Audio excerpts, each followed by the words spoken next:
I just wanted to let all of you rednecks know that I don't need your cheers, so please, please, save them.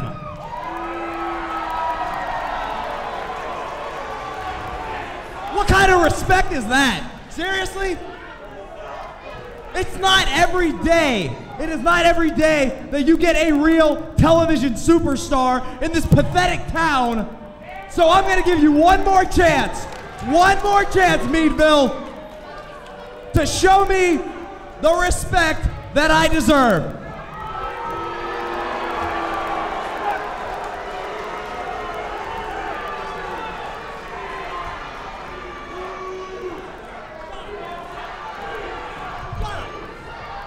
You know what? Just for this lack of respect, this terrible, piss-poor behavior, I'm going to destroy the biggest redneck to ever come out of Meadville, Pennsylvania. Your hero, Rocky Reynolds. Bring him out. And his opponent. Well, Zima Ion not endearing himself. The Meadville faithful here tonight that showed up in droves. His opponent, a hometown hero.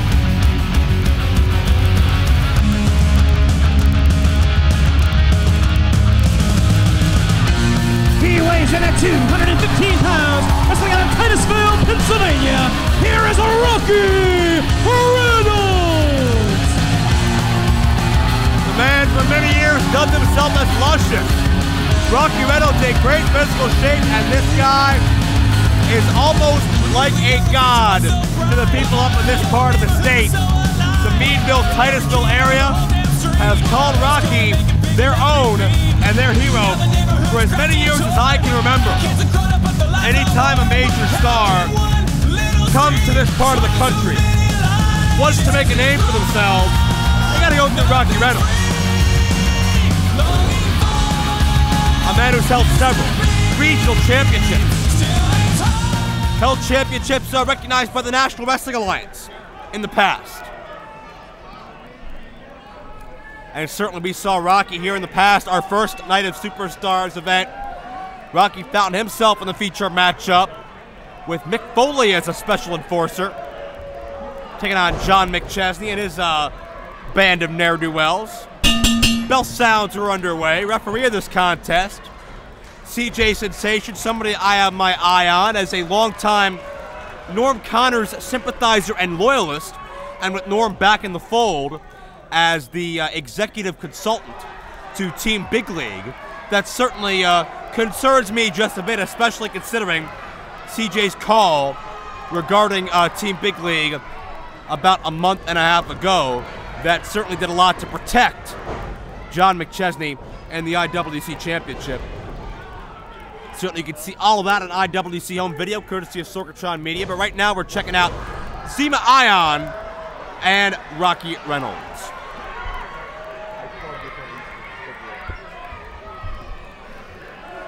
And Zima taking some time to crimp up the hair. Zima's biggest enemy has been Zima himself. A little too self-absorbed. Of course, won the X Division title in an Ultimate X matchup last summer of 2012. Lost it to Rob Van Dam at Bound for Glory in Phoenix, Arizona. What about the matchup Zima had at the first ever IWC Night of Superstars with Chavo Guerrero, voted by the fans as the IWC Match of the Year for 2011.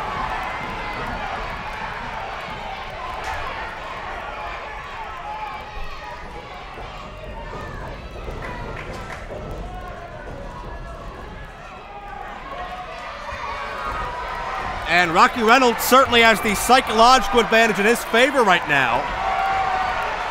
This crowd all over Zima in the early going.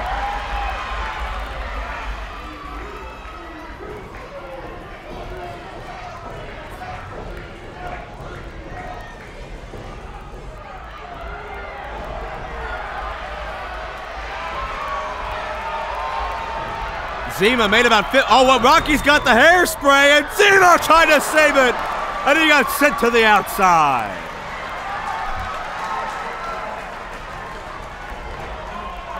And Rocky spraying everybody here.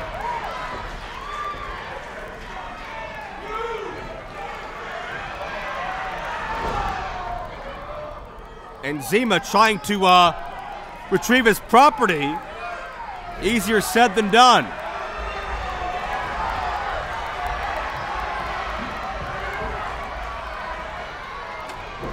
And Rocky takes Zima's eye off the ball and begins to unload on the Filipino Flex Factory. And a handful of hair, biggest insult possible that you could levy onto Zima Ion. And now I am being joined by guests, multiple guests. Hello, Joe Dombrowski. This is Chess Flexor, and this is Andrew Palace. Andrew Palace, who's leaning on me, quite literally. Flexor, Palace, welcome to the commentation station. Welcome to IWC Night of Superstars, special bonus attraction here. A bonus because we're here on commentary. Yeah, it is a bonus. Dude, that's awesome. We'll go with that. Check out the hang time of Rocky Reynolds on Zima, but why are you gentlemen, and I use that term loosely, out here? Because the powers that be did not book either of us in a match. So like we said, we are going to come out here and we're going to put ourselves in a match. And we decided to give the fans a little bonus by putting ourselves in the commentary booth. That's right. That's right. Not that they deserve it, but just because we can. Just to hear yourselves talk. That's right. We do have the gentle voice. Well, nothing gentle about what's going on in the ring right now. Zima Ion plants both knees into the shoulder blades of Rocky Reynolds. You gentlemen know Zima very, very well. What does Rocky Reynolds have to do to get back into this matchup? He should probably just run as fast as he can. Zima, or what are we calling him? Zima? His name is Zima Ion. Zima Ion is a national superstar. He's grown from the very bottoms to now the very top. And this kid had the unlucky choice, the unlucky... You just call Rocky Reynolds a kid? Yeah, the kid, he has the unlucky job of facing him. He's been around longer than both of us. Are you kidding me? No, look at him. He's a kid. Look at that, the pose, the drop kick, it's all beautiful. Rocky Reynolds, the pride of the Meadville, Titusville area, and you're going to disparage him like that? Cover in the ring, 2-0. Meadsville? Really? What's the big deal about this place? Well, seriously, cows, 5 minutes horses. gone by in this contest. We gotta Maybe go. a sheep here and there. We had a great capacity crowd. Yeah, probably all farmers and, well, you know. What do you have against farmers? They're the hardest working people in the country. Harder working than pro wrestlers? Harder working than pro wrestlers? Yeah.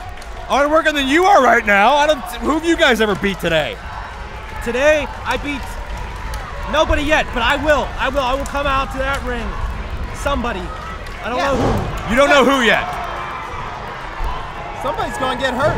Well, it might be Zima Ion right now because Rocky Reynolds has the momentum. He's got the crowd support. He's got the power.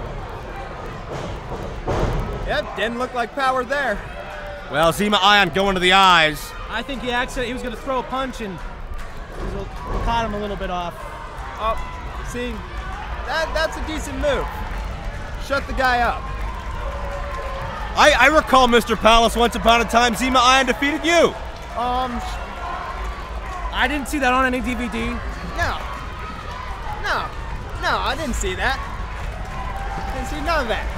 Well, you gotta be here live at IWC to see everything. IWCWrestling.com. Get your tickets. But Rocky Reynolds battling his way free, but Zima sends Rocky face first into the turnbuckle.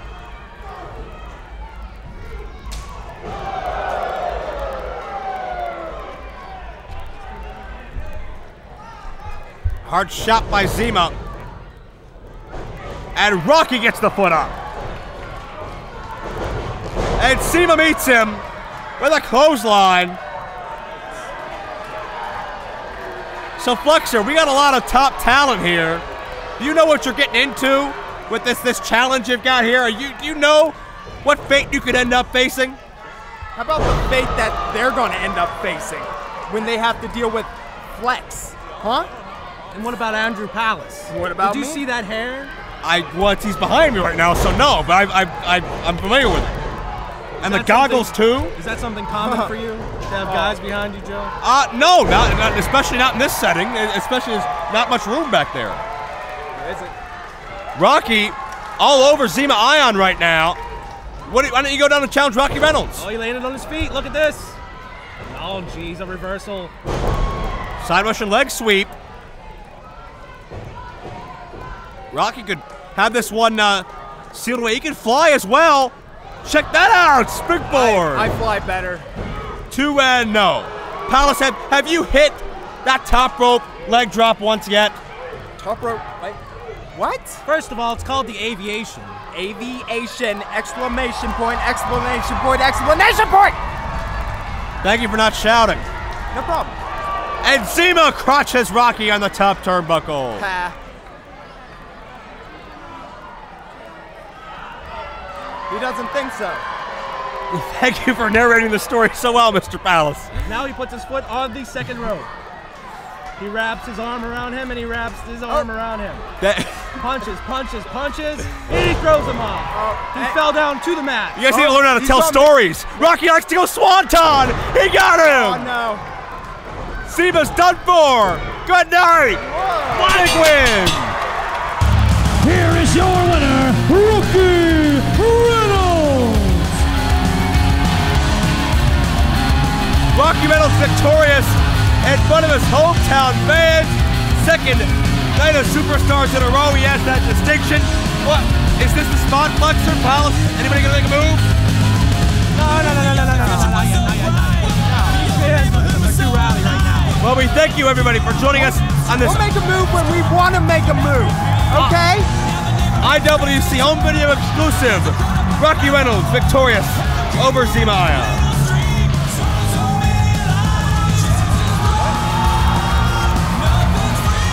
Officially kicking things off tonight of Superstars 2. I am Joe Dabrowski ringside in Meadville, Pennsylvania. We have a packed crowd ready to see some of the biggest superstars in professional wrestling, past, present, and future.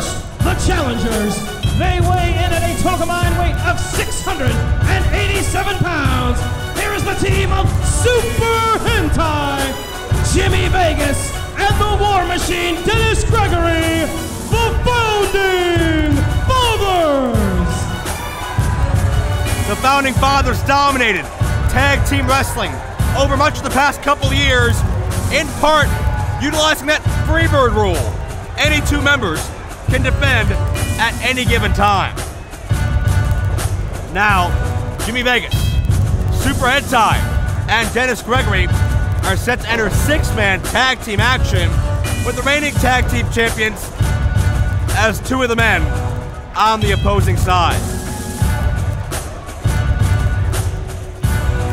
These men combined for more championships and more years experience than any other trio you can find in the IWC. For now. And their opponent.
stated that they are upset over not being scheduled for a matchup, and they're going to book their own match here tonight. Is that right? You talk about Night of Superstars 2. Well, here are 2 superstars that are going to go out there and show you exactly why this event was named as such. Yes. It was named after you. Yes, even though I was not booked on this event, Night of Superstars 1 was named after me. That's true. Because there was only 1 at the time. And now there are 2, Andrew Palace and Chess Flexor. Fact. And we are going to go out there and make our own matches. Fact. Well, who could that matchup be with? Or could it be with 2 of the men in this matchup right now? I'm not going to tell you. You don't know either, do you? I'll challenge whoever I want. We know who we're going to wrestle. We're going to wrestle. What about you, Joe Dombrowski? Do you want to wrestle? No, I'm not booked. I'm back here. See, then why don't you go out there with us? Come on, the 3 of us. No, I'm not a wrestler, sir. I'm not dressed for it. I don't get hazard pay, and I don't get my suit reimbursed for, so I will not be wrestling against you. Knowing your outfits, you'd probably shed and molt all over me anyway. Not tonight, Dombrowski. Not tonight. It's all about stardom.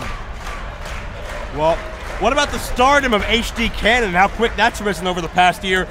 Beat John McChesney more than once in his rookie year. He did. He did very well until, let me recall, Uncivil War. Who did he fight? Who did he face? Uncivil War. Who was that? Huh? It's going to be a segue to talking about you guys. Not, well. No, I just want you to answer the question. That's all. Andrew Palace, you got a very impressive victory. Victory. Chest Exactly. flexor. Victory. Certainly you are helping mold Andrew Palace into the star he has become, whatever that means.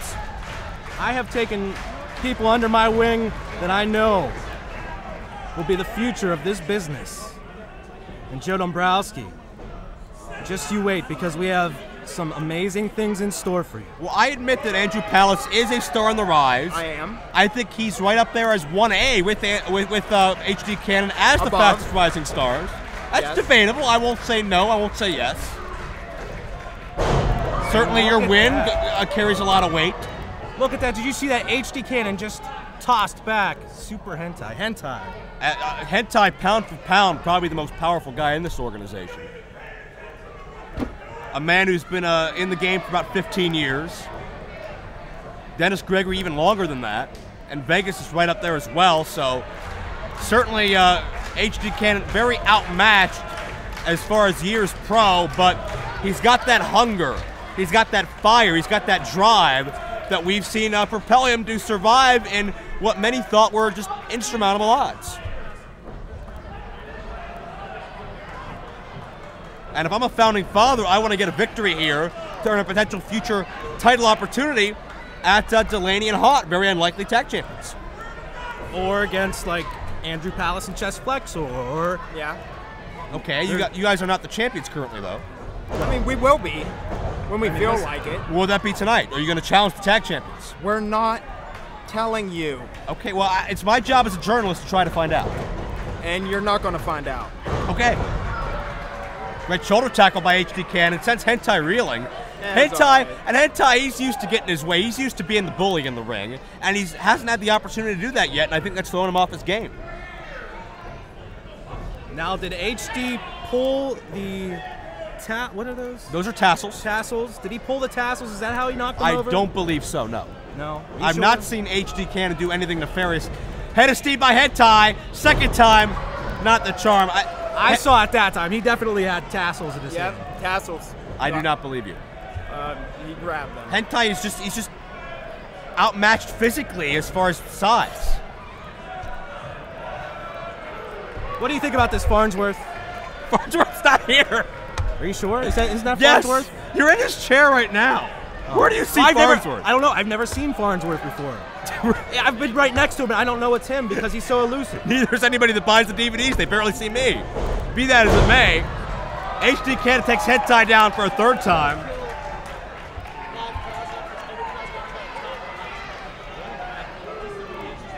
And Hentai looking to regroup right now. If you're Hentai, what's going through your mind at this point? Probably to tag out. So I think he should do that right now. Well, he just did, tagging to Dennis Gregory. Good job, Chess. We called that. 5-time IWC champion. Here comes the hot mess, Keith Haught. Yeah, he's a mess. Is he hot? I've seen him do some amazing things. Well, things you wouldn't expect, certainly, for a man of that build. Like to fit into those tights.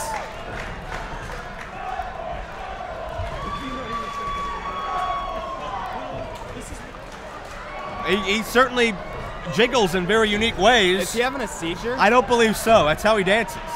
Oh. And Gregory with a sucker punch. Come on.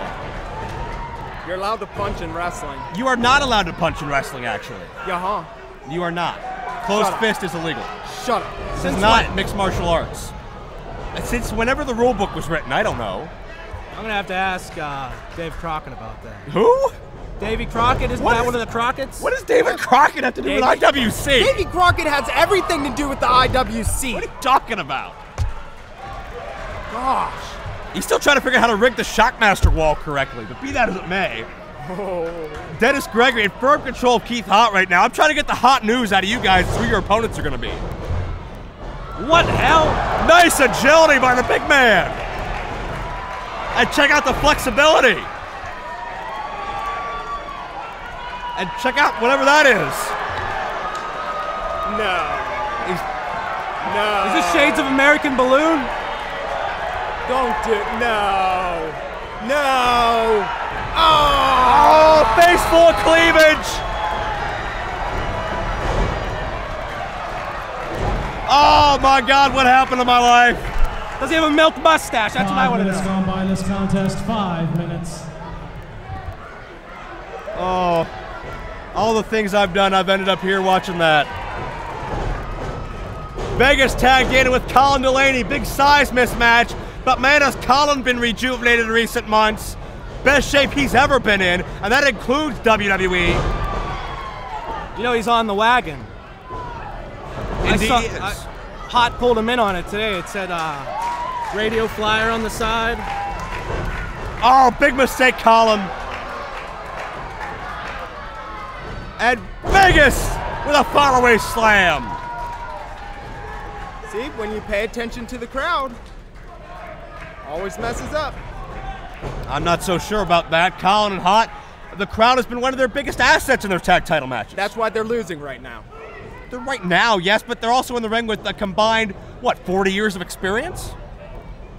Probably more than that, actually. Probably close to 50. That was a double clothesline. And Hentai drops the fist.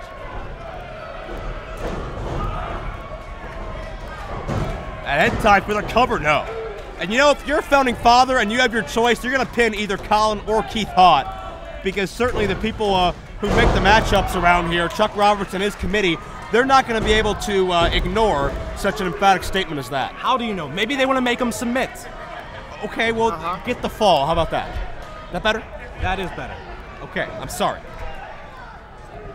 Gregory tagged back in. Gregory is the most cunning and conniving superstar I think I've ever seen anywhere. He can beat you with his mind, really before the bell even rings. He's that smart. Are you allowed to touch another wrestler before the bell rings, or since it's the mind, does that not count? What? To and no. What are you talking? You're not. No, you're not allowed to physically touch. But not that that would stop. So you the could founding beat people fathers. with the minds before the bell rings? Well, haven't you ever heard the human game of chess? What? A wise man who's been around about 40 glorious years used to say that. Huh. Interesting. Stupid. Well, sorry you're not learning from the Veterans Palace. Tag into Vegas. And Colin's in big time trouble. Colin, he's gotten his life cleaned up on the straight and narrow, in the gym every day. Looking great, but man, all of that may not be enough to stop Jimmy Vegas. Vegas, a two-time IWC champion. First ever two-time IWC champion back in the day. He just threw him halfway across the ring, Jim. Vegas has beaten CM Punk in the past. He's beaten Raven, he's beaten Tommy Dreamer. Cover, 2 and no. Vegas has withstood multiple Jerry the King Lawler pile drivers. That's why he is here on Night of Superstars, too, and they are not.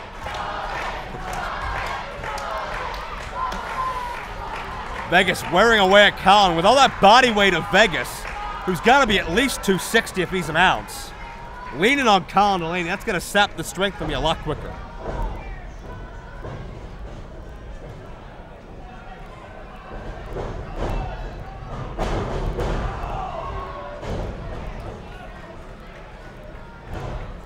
And Gregory. Now, is this legal, Joe? And it is only legal up to 5 seconds. Okay, good. Shouldn't you know these rules, considering you're part of the roster? Well, I mean, I drape them over the ropes. I don't want to say choke. Come on, Hentai, look what he's doing now. That's a choke if it ever was one. But he has to count to 5. I think Colin was stuck on the ropes, and he was trying to get him off. Stuck on the ropes how? Glue or something. Whatever Yeah. sticks, idiot. He sweats glue. That makes a lot of sense. That makes no sense, idiot. Why are you here anyway? I Just don't... idiot or know what? idiot? Idiot. You don't need to be here to book a match. You don't need to be Oh here my to goodness! I'm getting sick and tired of being Colin Delaney. turn this matchup around. I wish I could turn this broadcast around and head home. Oh, good one. Colin looking for a tag.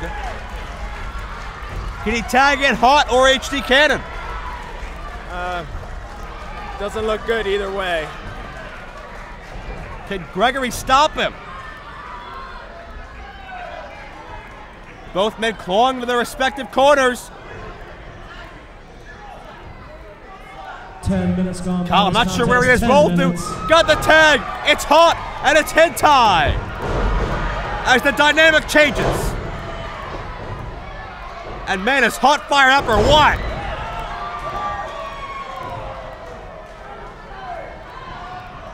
And Gregory from behind.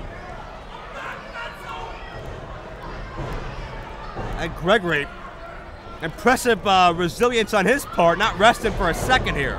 Where's he going? Haught sneaks to the outside. Colin from the boys' side with a takedown. Second time. Colin Delaney, House of Fire, and Vega shuts him down. What power! And Vegas and HD slugging it out. Low bridge. See you later. And this matchup degenerated on the outside. Hentai artist, right hands in his weight class, all over Colin Delaney. There's Keith Haught. And Delaney, and Haught, and Delaney, and Haught. Back and forth tag team champions in synergy. Hentai, former tag champion in his own right, beat the legendary Midnight Express, but having his problems with these two.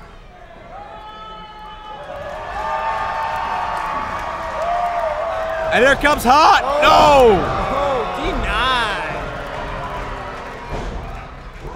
And Gregory dropping Delaney face first. That could be it.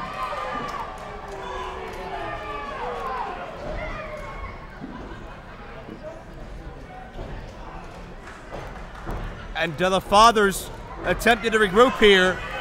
Referees lost all control.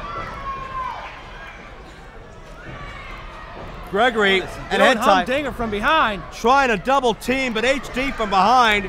Here comes Vegas. This matchup has completely broken down. Watch Hentai. HD to the outside. There goes standard definition. And Hentai went to live to fly and fly to live, but nobody home on the aces high. And now it's time for the hot mess. Champions victorious with HD Cannon. Here are your winners. Why are we here? And still Why are we talking on IWC this Tag stupid Team microphone? Champions, Colin Delaney, Keith Haught, and their tag team partner, HD Cannon. As we celebrate this victory, Palace, what is your problem now? You know what? I'm sick of standing here. And I'm sick of calling other people's matches. They do not deserve it. Trust me, they don't deserve to have you out here. I agree with you. They don't. What about me, Dombrowski? You think you want me to do this permanently? You mean forever? Well, besides my matches. Oh, Unless you want to give me a headset microphone. I don't think that would help out the Sorgatron media sales that much. What? I would kind of like people to be at their table. Like, who's it? So who do we have here? HD Cannon, Humdinger, Keith Haught, Colin, Delaney, they got the victory. HD does not stand for Humdinger. Yes, it does. What are you talking about? I saw it on his birth certificate. They got the victory. I don't want to stand here. Andrew Palace, you okay? I'm tired. You're shaking. You're sweating. Why are you ruining these guys' moment? They earned this victory. They earned this celebration. Whose moment is it? This is my moment. This is your moment. This is our moment. Andrew Palace, I think this is your moment. This is my moment. Ladies and gentlemen, we'll find out whose moment it is. But there's the victory. HD Cannon, Colin Delaney, and Keith Haught Night of Superstars. I got it.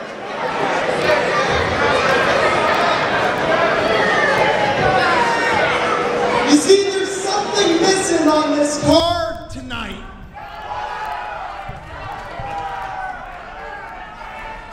Wow, you're ugly. You see, Chess Flexor and I, Andrew Palace, don't have a match. Now, how can you have a night of superstars without the superstars? You see, I am the highest flying wrestler there is. I have the purple goggles. Yeah, they're awesome. So this is what I'm doing. I'm gonna tell them what I'm doing. I challenge anybody in the back who thinks they can match my high-flying style. Anyone, come on out here. If you have the guts, come on. Yeah, come on, someone, come on. Well, Andrew Palace, upset over not being scheduled, wants to find someone that can fly higher. Who can fly higher than a peacock?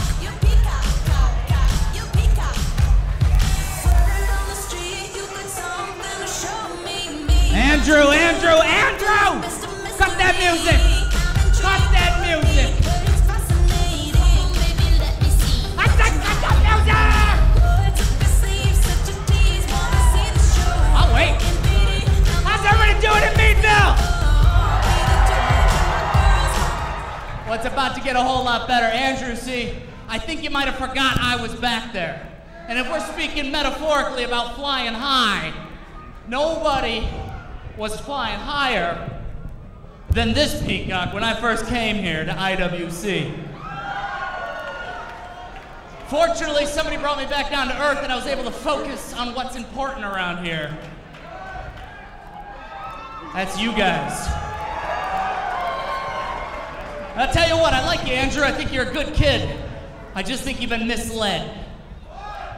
So I'm gonna accept your challenge to do you a favor. But I'm also gonna do everybody here a favor and make you shut the hell up. Whoa!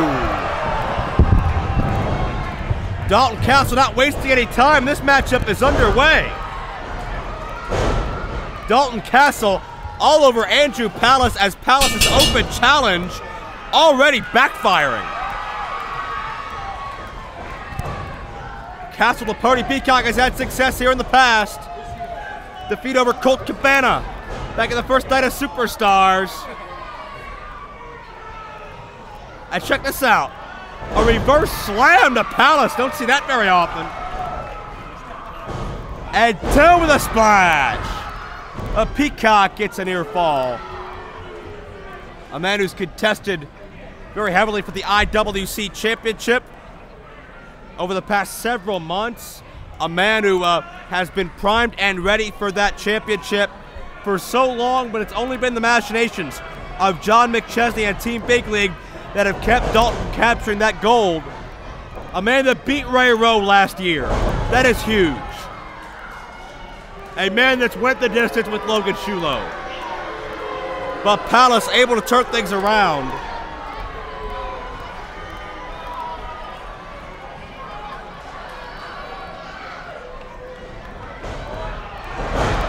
And Kessel responds with a drop kick. Palace crotched precariously in the corner.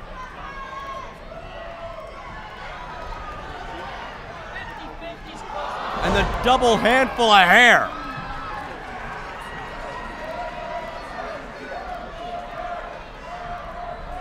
Second time, and as if the hair pull didn't hurt enough, the landing probably hurts even more. And Palace, a little forced dose of humility. And Palace dropped inverted style with the atomic drop. A lot of offense on the tailbone and, well, surrounding regions so far. And Castle is feeling it right now.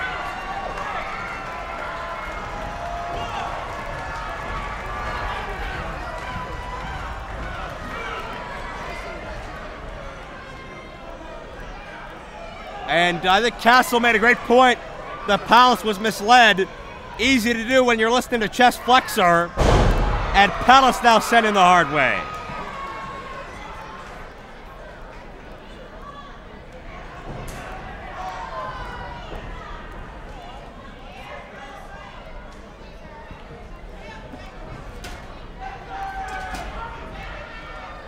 Castle slowing the pace down. Palace may be the quicker of the two. Only because Castle has so much muscle packed onto his frame, but don't forget, Castle can fly as well. The Party Peacock, the charismatic milkshake, distracted and turned around by Chest Flexor, and Palace recovers with a drop kick. And it's all Andrew Palace now unloading.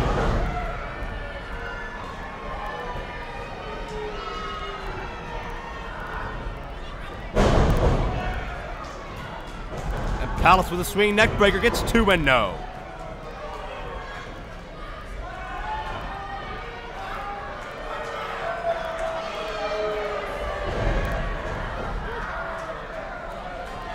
And Palace once again, if you didn't hear it enough in the prior matchup, that ego of Palace getting the better of him. Guy who's quickly started to believe his hype.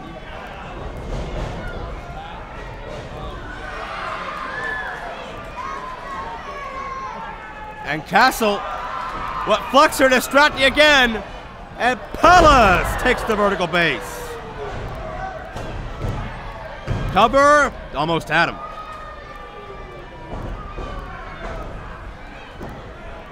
And Palace, I give credit, wise beyond his years here. Very impressive, especially against somebody like Castle, who's proven himself at the top of the card against McChesney, against Logan Shulo, against Ray Rowe. This is a banner performance from Andrew Palace, but can it translate into a victory?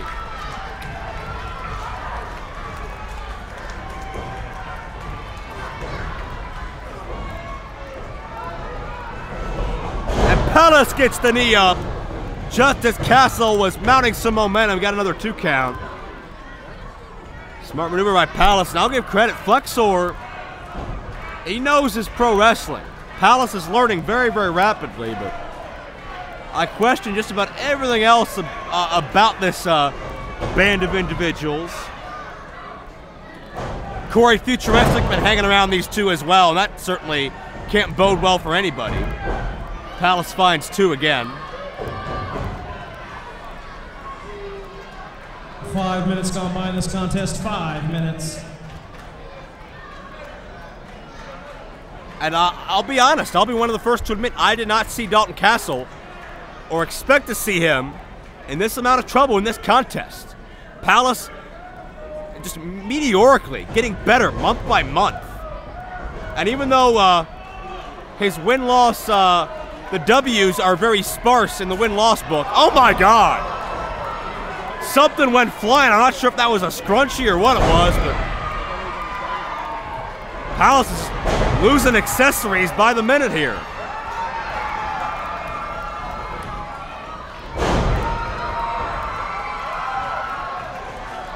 And Castle gets that momentum building. Palace is reeling. And the Party Peacock gonna fly in his own right. Connected with a high knee and connected with this Meadville crowd.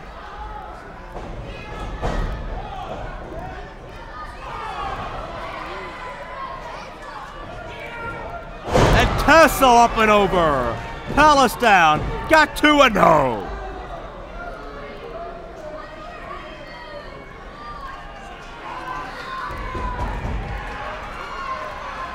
And now it's all party Peacock.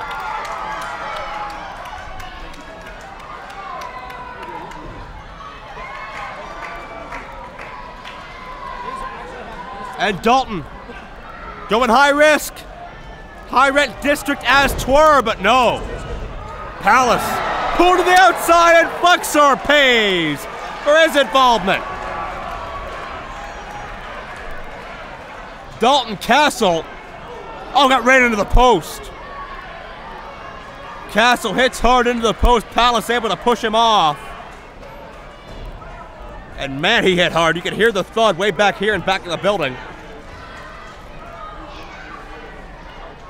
And can Palace capitalize? Oh no. I believe, yeah, he's got the goggles. He's 0 for infinity on this one. Will he make history in Meadville? No! Castle to his feet. Catches Palace in midair. Oh, what was that? Did Palace just use the goggles as an offensive weapon? Palace using a weapon and steps up in the DDT. And Palace can turn Castle over. He's got this. Biggest win of Palace's career coming up. Got him, no. Castle finds a way to survive.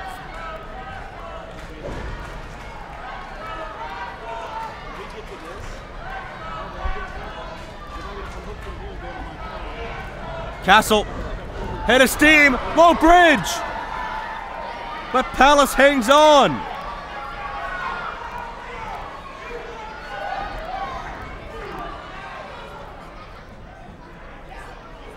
Up and over. Oh, Castle catches him. We've seen Palace utilize this in the past. Down face first. Another deadlift. The German up and down. Dalton Castle flying high. Here is your winner, the Party Peacock, Dalton Castle. Dalton Castle enters the open challenge and shows you can fly higher than Andrew Palace. Dalton Castle is victorious. Take heed, John McChesney.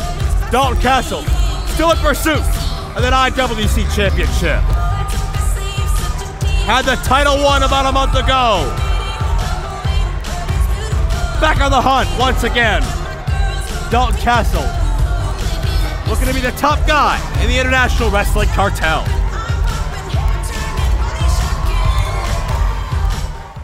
This is a very special edition of Piper's Pit. And I would like to introduce to you the host of Piper's Pit, the WWE Hall of Famer, and the living legend, Rowdy Piper.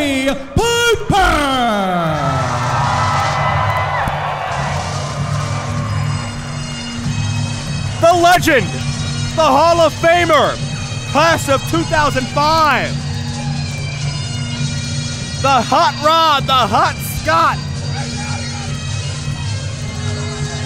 The man who, just when you think you've got the answers, he changes the questions.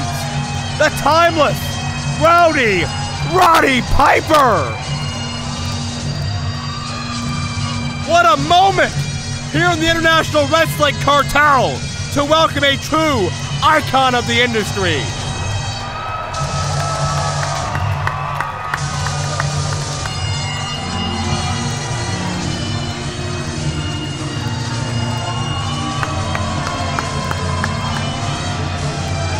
A man who's been fighting his whole life.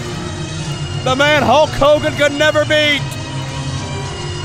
Former Intercontinental Champion. And great to see him, and he looks great.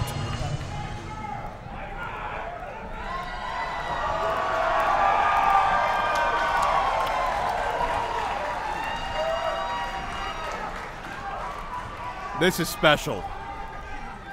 Piper's Pit in 2013 here in IWC. The originator of the wrestling talk show. And still not duplicated and not matched since. I love you too. I love you too. Holy cow.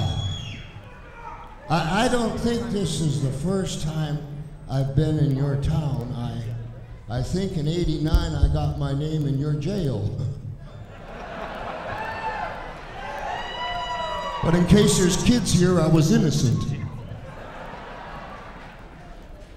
I felt like I've met you all personally tonight. You know? Bunch of nice people. You really are. I really love you. So like, you know,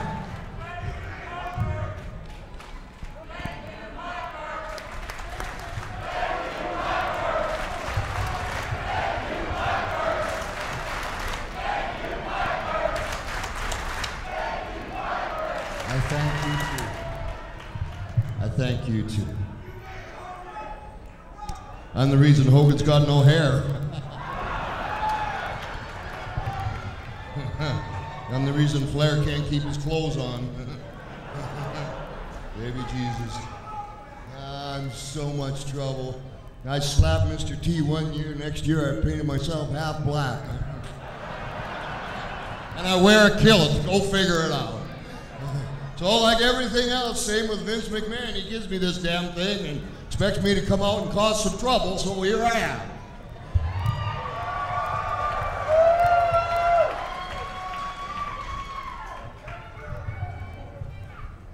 First thing I guess I ought to do is, because of you, I got 4 of the most beautiful children in the world. Because of you.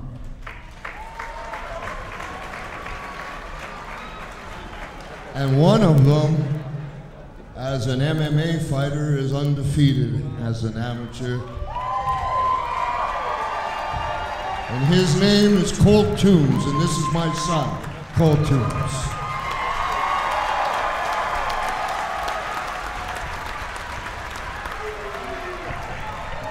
Boo, boo. Raised by the best and the toughest. Okay, don't encourage him. Yeah, he could kick the devil. By the way, you're adopted. You know what's kind of cool? But any wrestler's gonna come here. There's a big board right here. So drop somebody's head on there and you're gonna win.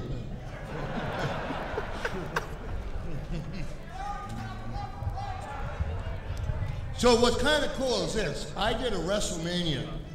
I did a couple of them, but I did a WrestleMania that was kind of an odd one. And I just happened to be in the building. A friend asked me if I'd come here and do this gig because I've met the principal of this school. And I had a chance to go around, and he's a wonderful man named Robert, and he's a wonderful, wonderful guy, and he gets a chance to support the school. So I thought that would be cool. But then when I got here, I found out Goldust was here. Storied history, WrestleMania 12. So I thought to myself, I said, if I have a Piper's Pit and I don't have Goldust, I don't have a hair in my ear. Do I have any hairs in my ear? Never mind. Piper Goldust. Oh no. Oh no. And before he gets out here and tells his side,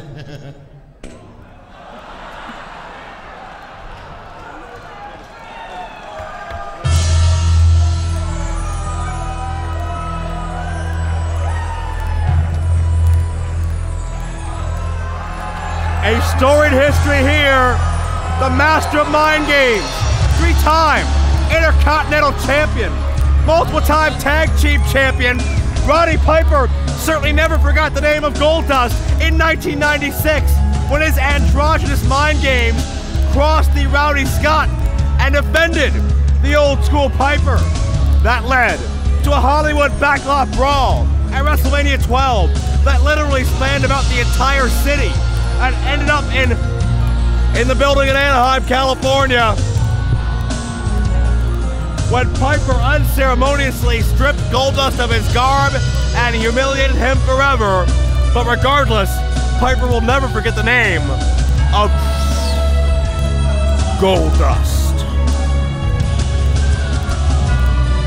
And I believe this may be the first time these two men have locked eye to eye since WrestleMania 12. 17 years later. And anything is bound to happen. Jesus, stop. First of all,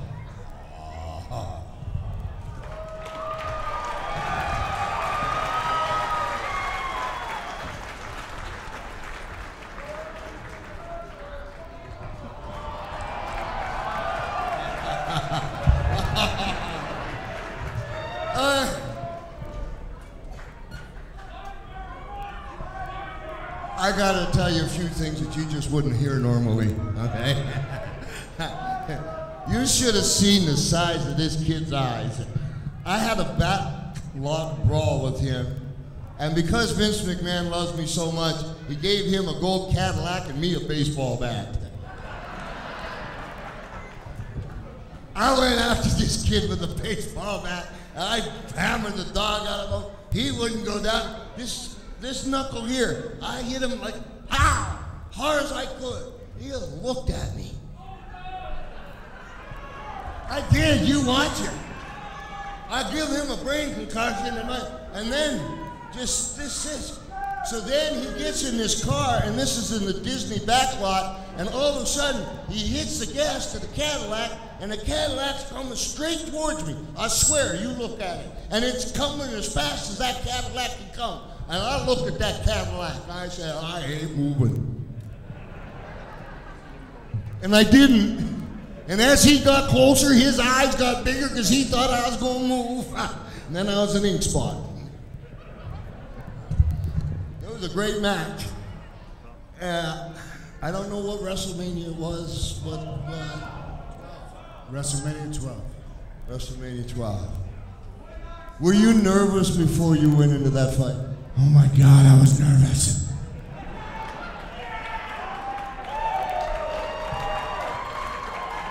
But I seriously do need to ask you a question.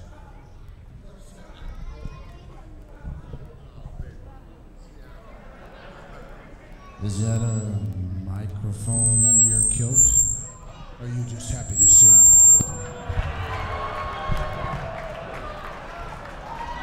Shades of 96 with the mind games.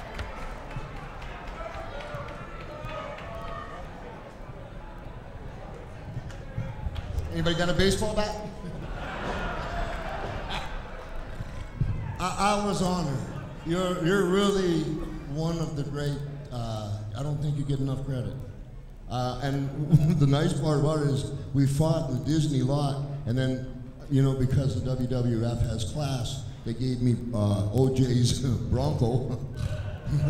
I chased you down for a while, and we got into the pond or something, and I'm in there and tore your pantyhose off. No fishnet stockings, I'm sorry. You know, and to this day, they're sitting in my son's bedroom.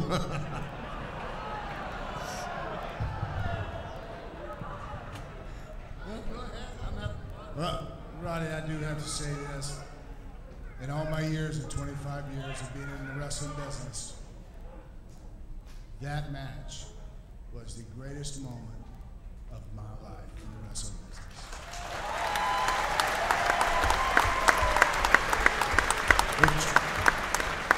It truly was an honor, a pleasure, and I very, very much appreciate it.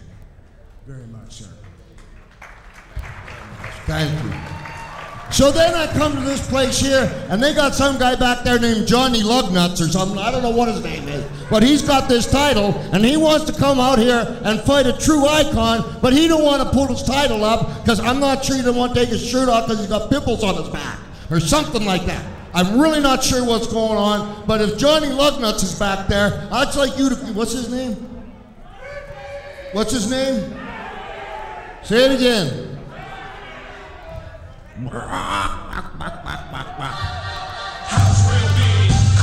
Roddy Piper is referring to is the reigning IWC champion, Big League John McChesney, scheduled to meet Goldust one-on-one tonight.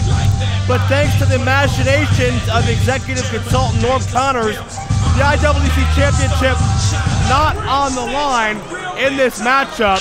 And there you can see McChesney not coming alone, flanked by Team Big League.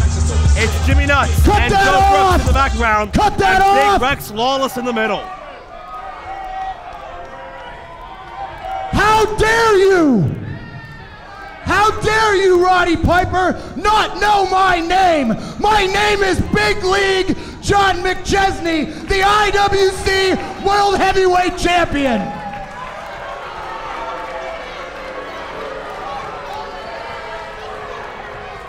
My apologies.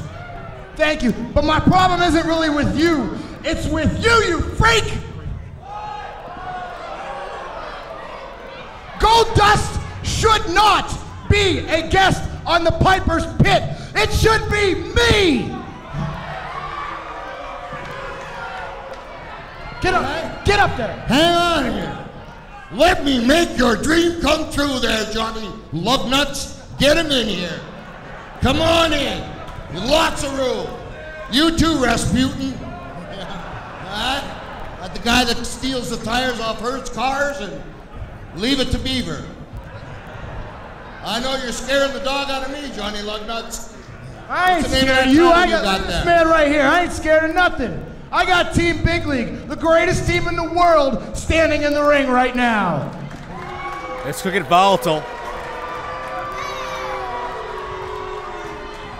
What's your name? I'm Jimmy Nuts. Well, that joke writes itself. What, you got something to say about it? You got something to say about Your it? name is Jimmy Nuts? It's perfect. Perfect for you. Do you have a name or just a chainsaw? Rex? It's Rats. Rats, watch that board there, boys. Rats.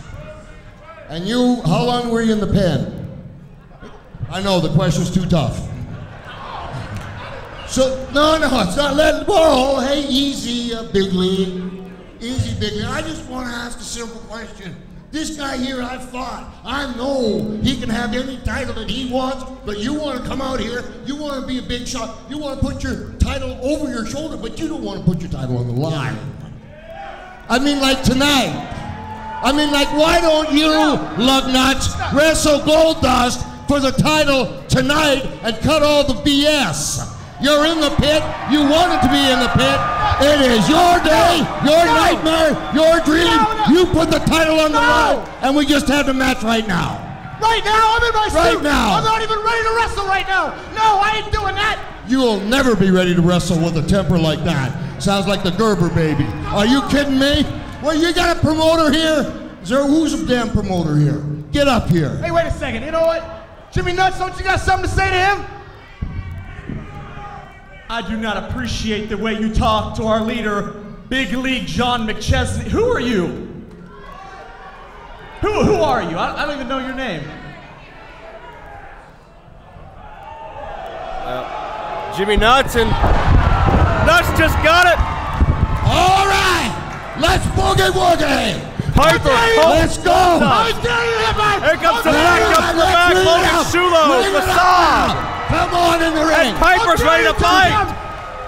We got a title match. You, give us a title. No, don't do it. Don't you I'm dare sorry do to it. say it, John, as much as you don't want to hear it. Tonight, Goldust will wrestle for the heavyweight championship. No.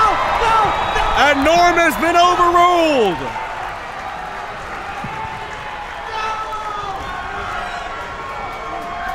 How dare you?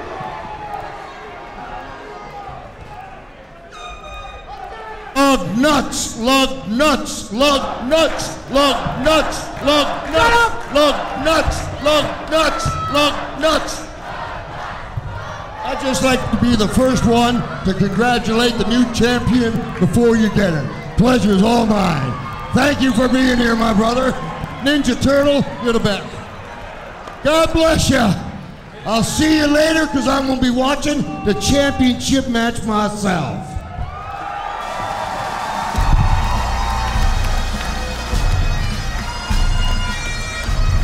We have a championship matchup tonight. McChesney and Goldust.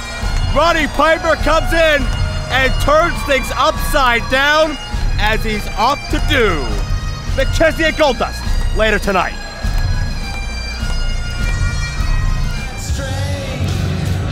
Introducing challenger number 1. He weighs in at 255 pounds, wrestling out of Toronto, Ontario, Canada. Here is Unbreakable Michael Elgin. The Unbreakable One, former member of the House of Truth and a man that nearly became the Ring of Honor World Champion a couple of months ago.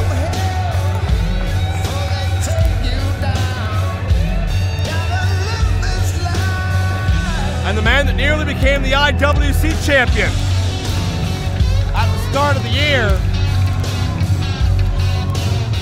when he challenged John McChesney. And if not for Team Big League, many say Elgin, much like a Dalton Castle, could be the champion today. But Elgin has a chance to redeem that fact in three-way Super Indy Championship contention with Super Indy 12 looming this June. Everybody fighting to come in the defending champion.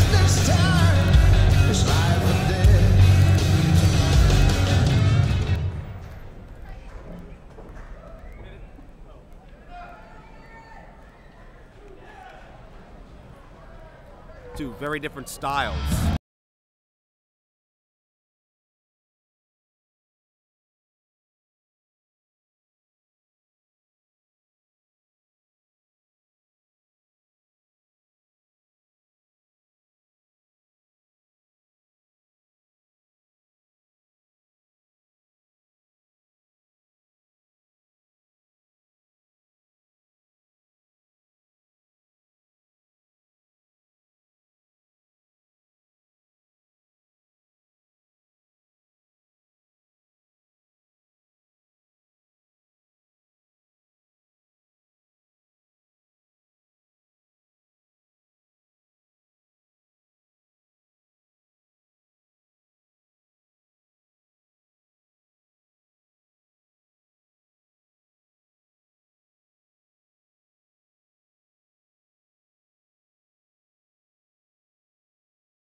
But man, you wouldn't know it from watching him move. This guy's as smooth and seamless as ever.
Unpredictable.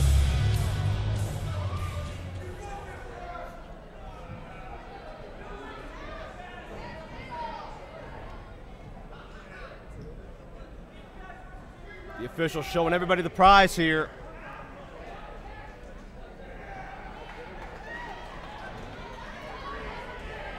Tony Nese took that title from Logan Shulo.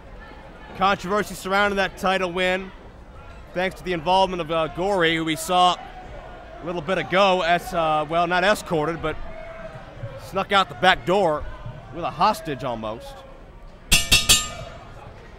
As tempers flare, we already saw Kyle Matthews qualified as Super Indy coming up this June, and man, Kid Kash going right for the champion early. Kash and Nese, I believe, have crossed paths in TNA before. Every year in IWC, this is Kash's IWC debut, Elgin's third appearance. And Nese regrouping early. He knows he's the man with the target on his chest. And maybe gonna let Elgin and Kash battle this one out. Kash, he's one for commanding respect, but not really one for giving it. Should be interesting to see. Does he take the handshake? He does. That tells me Kash is aware of Elgin's reputation. Tells me he is aware that Elgin, he studied up on Elgin, watched some footage. Nese back in.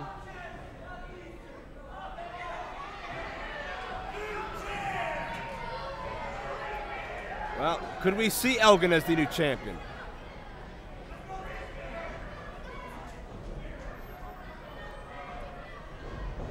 This is going to be something, and Nese knows it. Nese knows you got to start slow, you got to start smart.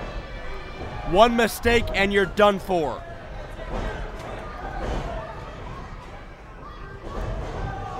And Nese made that mistake. And it's Kash and Elgin now center of the ring. Kash trying to budge the big man. And there you see the power both Elgin and Kash possess. And Nese has not gotten out of the blocks here. And Kash and Elgin just feeling each other out still, and Nese the worse for wear.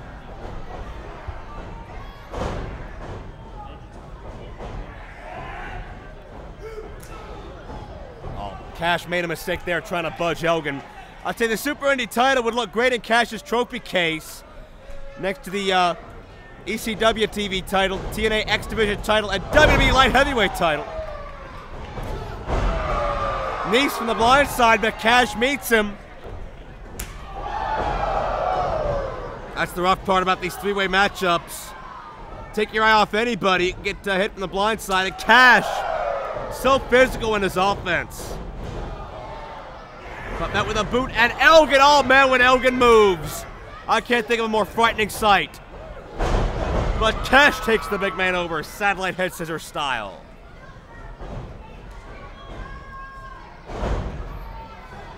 And it's a double leg pick into the right hands.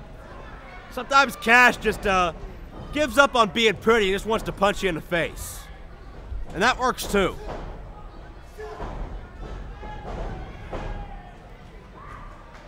Kash with a waist lock go behind on the champion. Takeover amateur style. One fall to win this here. So you got to neutralize one man while attempting to get a fall on another. And Elgin, oh, well, watch Elgin. Oh, that's scary strength.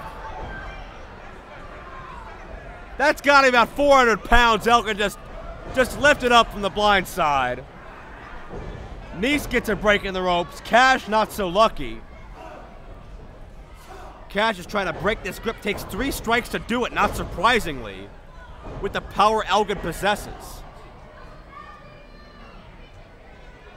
I'll check this out. Elgin and Kash lifting Nese like he weighed nothing.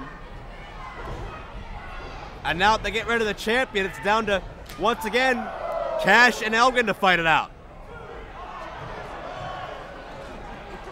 And again, Kash is not always pretty. He's got a hell of a temper on him. And if you cross him the wrong way, you will see it firsthand. Back on the clothesline, Elgin kicks with a German. 2-0.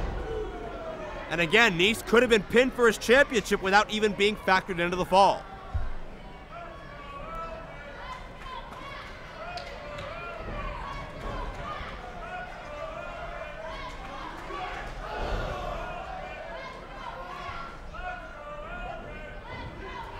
And Elgin is going to win a striking game. And he's going to win a slower paced matchup. So Elgin wrestling really a perfect match right now to his strengths. No pun intended. Keeping Nese outside of the ring to neutralize Kid Kash on the inside.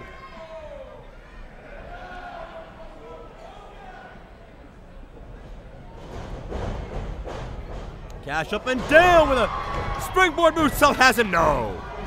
5 minutes gone by in this contest. 5 minutes. And Elgin pops right back up with a straight boot.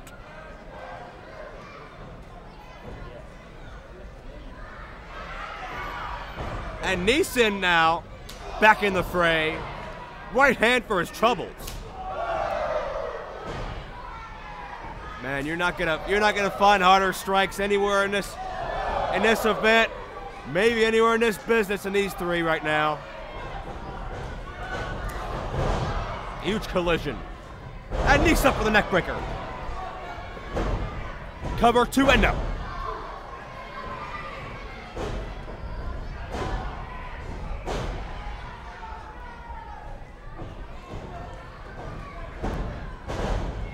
Now only a count of 1 in that exchange.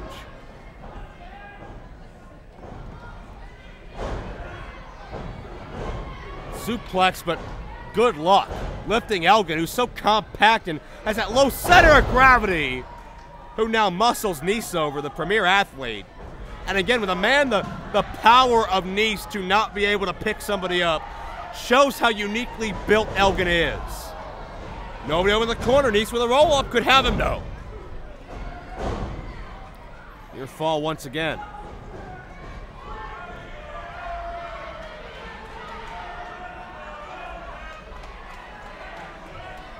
Nese feeling this now. But is he taking too much time? You do not want to give Elgin time to recover. And certainly you can't forget the Kid Kash has to be lurking somewhere nearby. I believe Nese found him for a moment. It's so exerting just to try to move around Michael Elgin. I believe, oh! Well, Kid Kash just reinserted himself into this thing. And reintroduced himself to Nese.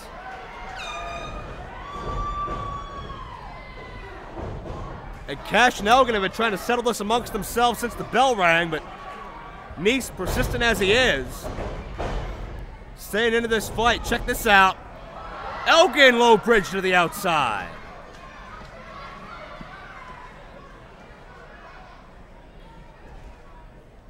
And Kid Kash, the sole man in the ring, and well, even he goes to the outside as well. Well, watch Nese. Nese picking a spot! Modified Fosbury flop to the outside. Smart maneuver by Nese to take out both opponents with one move. But Kash, what looks like Kash sidestepped actually. And now Kash up top. Look at that! Somersault senton!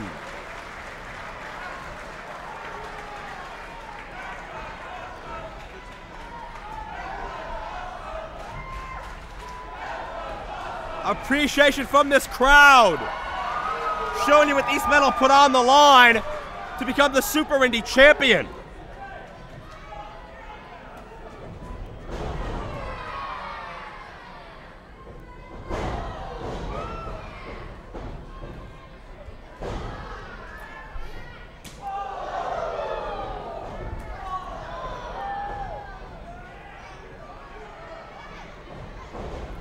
And Kash and Nese now back and forth.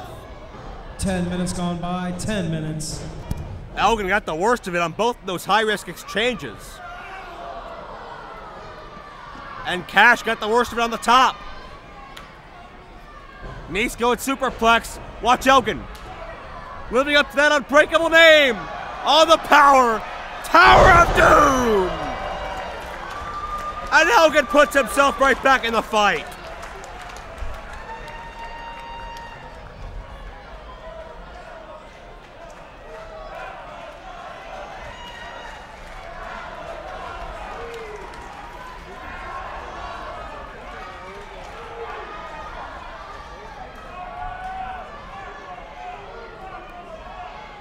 And Elgin measuring Kash.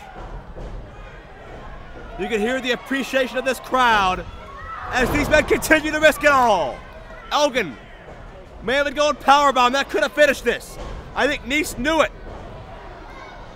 Nese with the adjustment. And now, springboard, crossbody, got him! Near fall.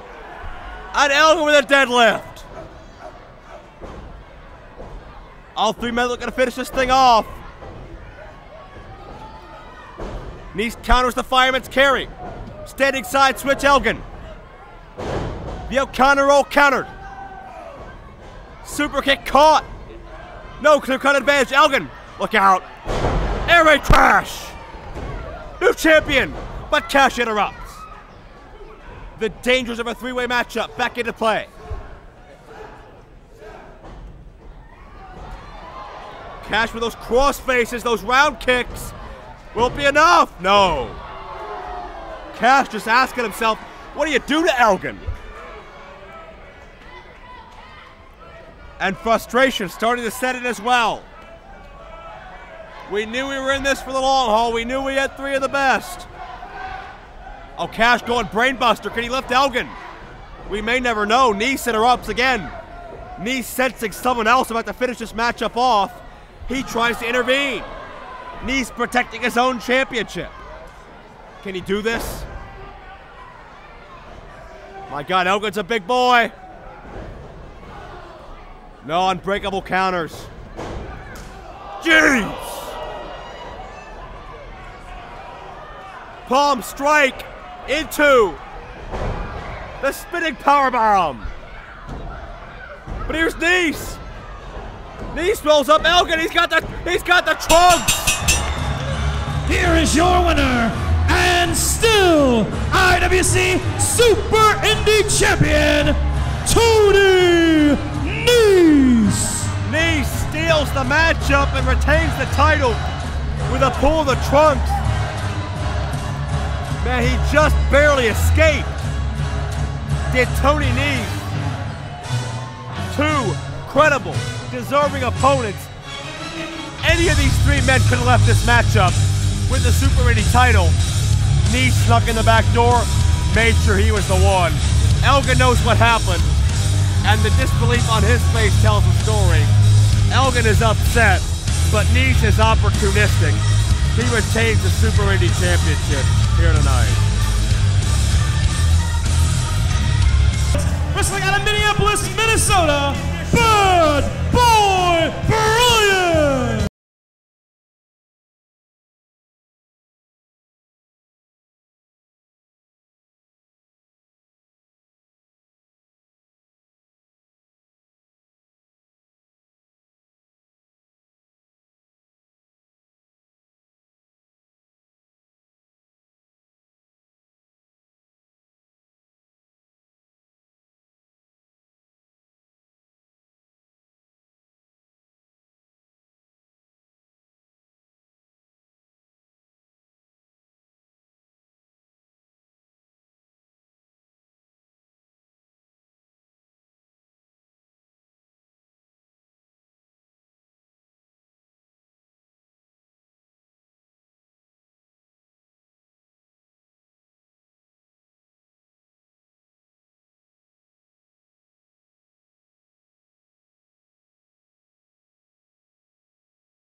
and his opponent.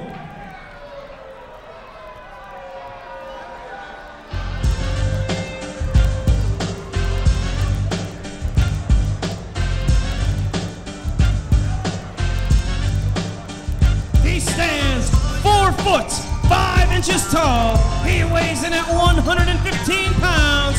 Wrestling out of Oakland, California, he is the Dwarf Destroyer, Little Kato!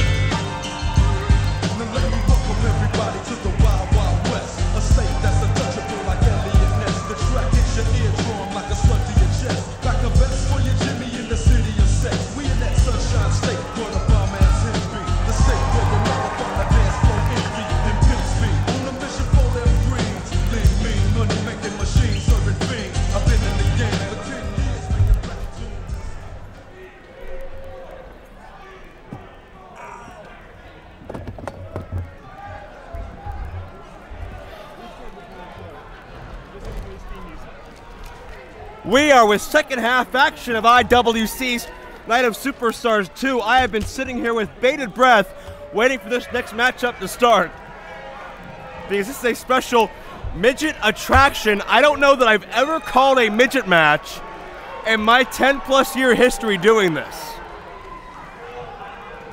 Of course, some guys I've broadcasted for very nearly qualify, but that's beside the point. We are checking out Bad Boy Brian one-on-one with Little Kato.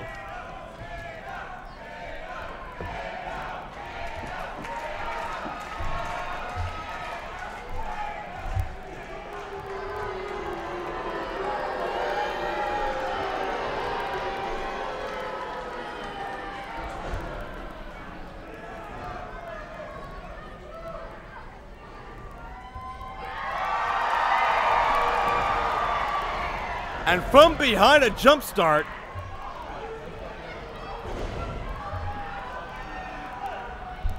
choke in the corner. Now, is that Bad Boy Brian, my director? That is Bad Boy Brian. All right, I'm going to get there. Bad Boy Brian in control of Little Kato.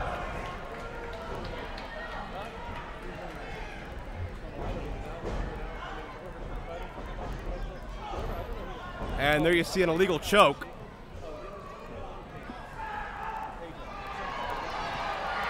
I'm loving this. I have never, ever broadcast anything quite like this in my life.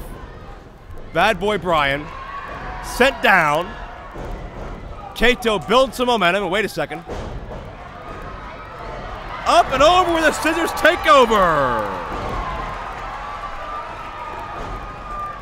Little Kato mounting some offense. Actually, the son of the legendary Lord Littlebrook.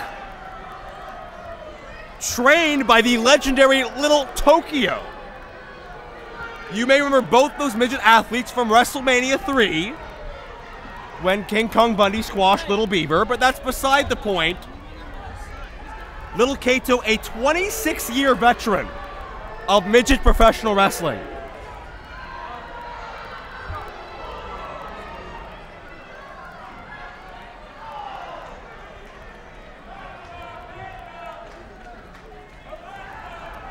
And Bad Boy Brian not endearing himself to these fans. Brian is a native of Minneapolis, Minnesota, which, as you know, is a hotbed for discovering wrestling talent. Brian is an 18-year veteran, so we're seeing two very seasoned, polished midgets in the ring right now.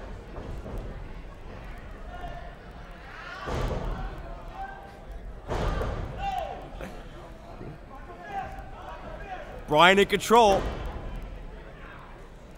Again, that's Brian now with the arm of Kato. My apologies if any confusion was created earlier. Doing my best here when it comes to two athletes I have never before seen, but certainly I've been up and down the roads of professional wrestling all around this world competing, and certainly competing frequently against one another.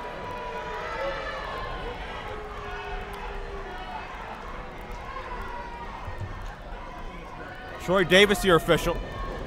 I know who he is.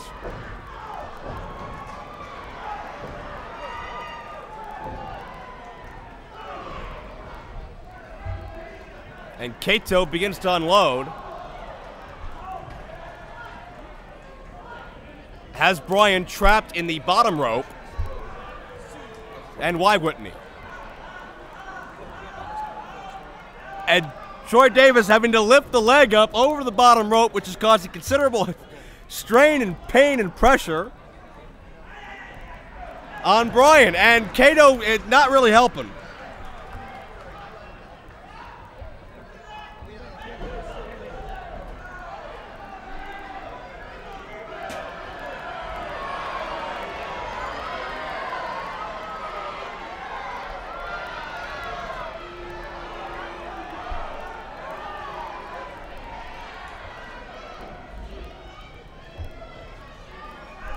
We're still trying to get the midget out of the corner.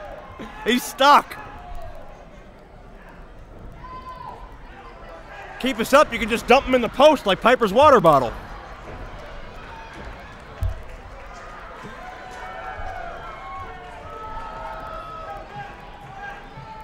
What's the time limit on this match?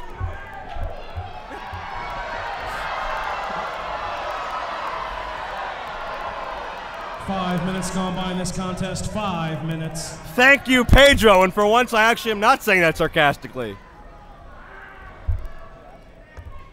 By the time Brian gets out of the corner, it'll be Night of Superstars 38.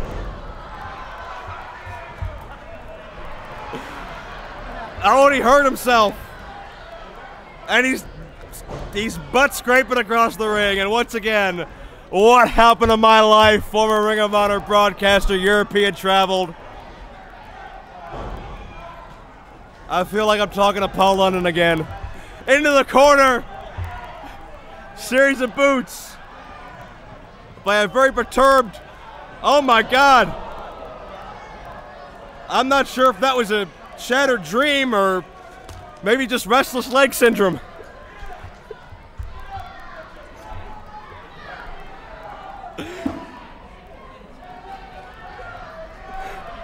But either way, certainly Brian getting some measure of retribution on Kato's tactics. Dare I say he got the short end of the stick. Full Nelson center of the ring. Shades of the Warlord, but not really. And he breaks the hold. And check out the dance moves. Check out Brian go, but Kato traps him again.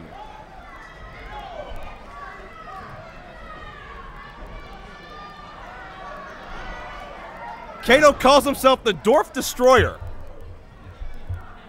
Yes, he really does. And he's doing a good job so far.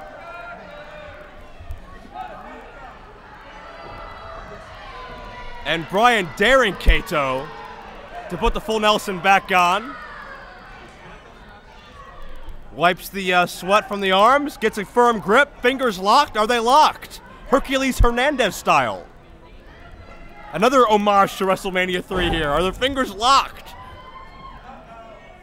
And Brian is realizing the conundrum he has put himself in. Ropes to break. And it gets broken, all right. There's a cover, 2-0. And the velocity of that kick out sends Kato back into the official.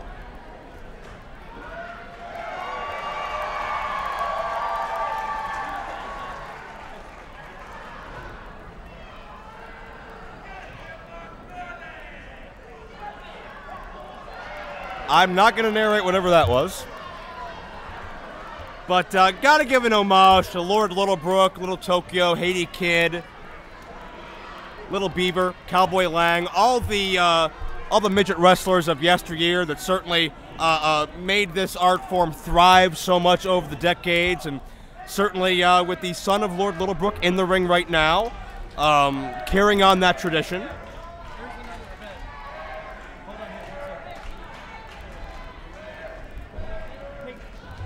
And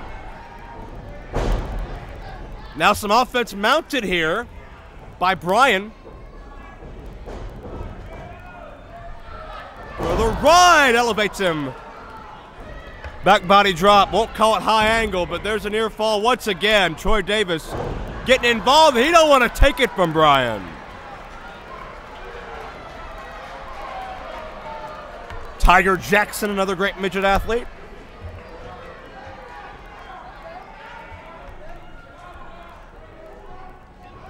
Who could forget the three little kings of Jerry Lawler? Once upon a time, Cheesy, Queasy, and Sleazy. What about Max Mini and Masquerita Sagrada Jr.? Mini Vader, Mini Mankind. We got a Mini Vader in a crowd somewhere. Doesn't look the same. We got a Mini Cornet too. I argued with him about a rainbow trout in a car wash before we went on the air. Be that as it may, Colin Botaya. Oh man! 10 minutes gone by, 10 minutes. Little Kato's got a martial arts background. You know, he could be funny or he could be dangerous. Make no mistake about it.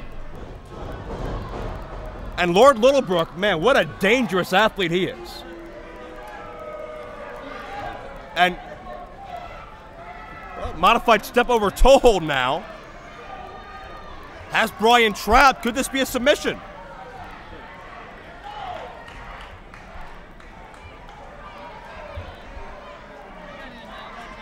Got the legs grapevine. Can Brian get to a rope? He does. Obviously, being vertically challenged, it's harder to get your way over there to a rope when you're in the center of the ring, but Brian made it happen. But hey, this crowd behind Kato.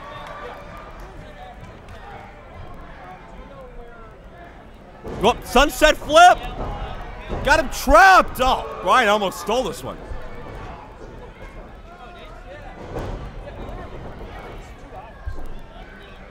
Brian elevates Kato, relatively speaking, and hits the slam. And he's gonna go to the top rope.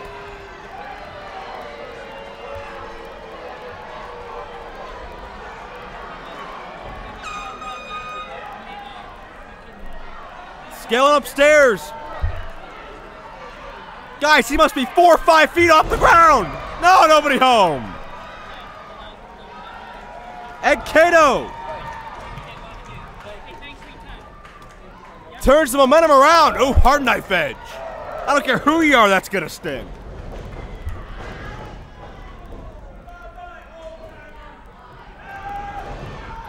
And taking a shot at the veteran. McChesney recovers. Roll up. See you later. Here is your winner, Little Kato. Lord Littlebrook's next in line to adhere to the throne. Gets the win. Little Kato wins one of the damnedest matches I've ever called. IWC Night of Superstars 2. And we ain't even anywhere near done yet.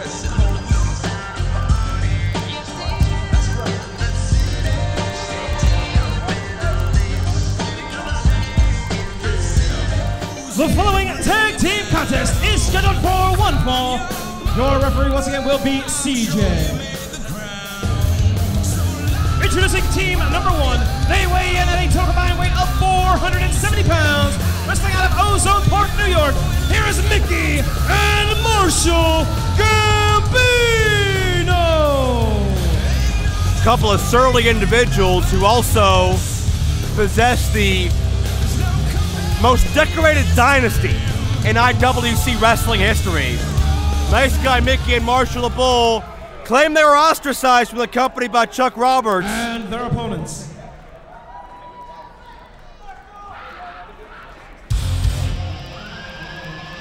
They weigh in at a total combined weight of 373 and 1/2 pounds. Wrestling out of a whiskey bar on the Sunset Strip in Los Angeles, California. Here is Jordan Lennox and Aiden Bale. We are Rockstars. Couple of young men, they live that rock star lifestyle. Aiden Bale, who's actually a very, very skilled professional drummer, and his tag team partner Jordan Lennox have been all kinds of successful in the IWC tag team scene over the past several months, including a storied war with Team Big League, Jimmy Nuts and Joe Brooks. But man, if you ask me, this is their biggest test to date in the Gambino brother dynasty. Whoa. Meadville, Pennsylvania. Can I have your attention real quick? Myself and Matt Segaris aren't on the card tonight, but tomorrow night, right here, it says on the poster, Newell, West Virginia, 1 o'clock.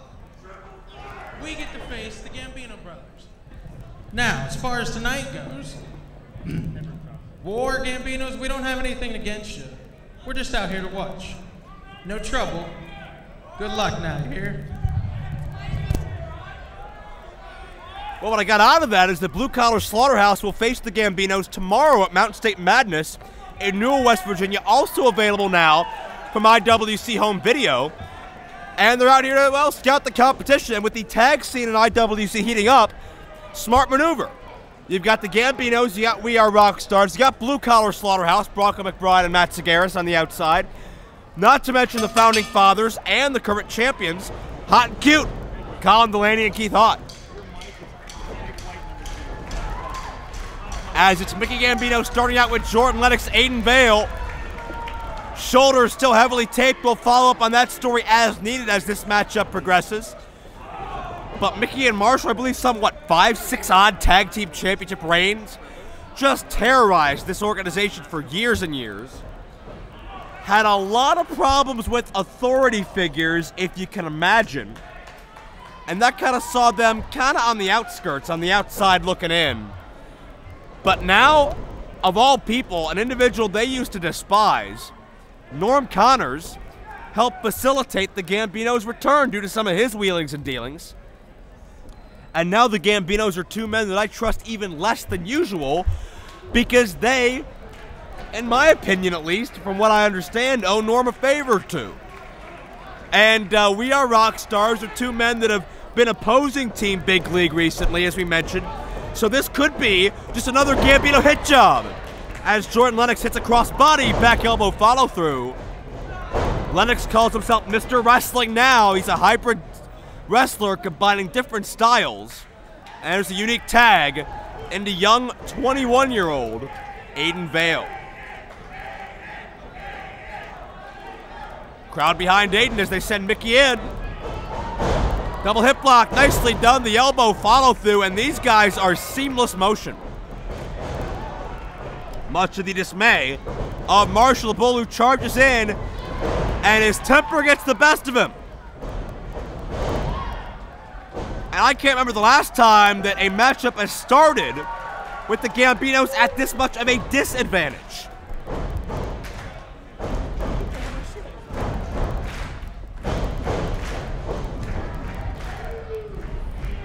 And Lennox to the outside, and to take down both Gambinos over 500 pounds combined, you've done something. Trust me. Can Aiden Vale follow up?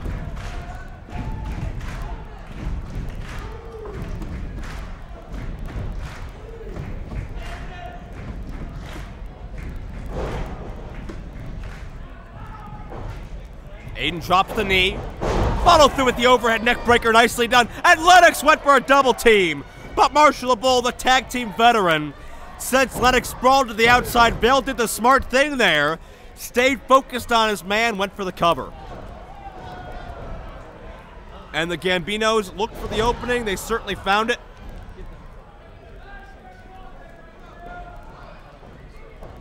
And Mickey now in control of Vale.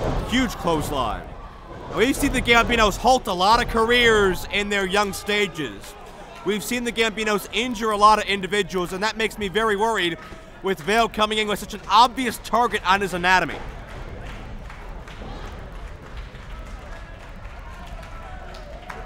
Tag in to Marshall, nearly 300 pounds.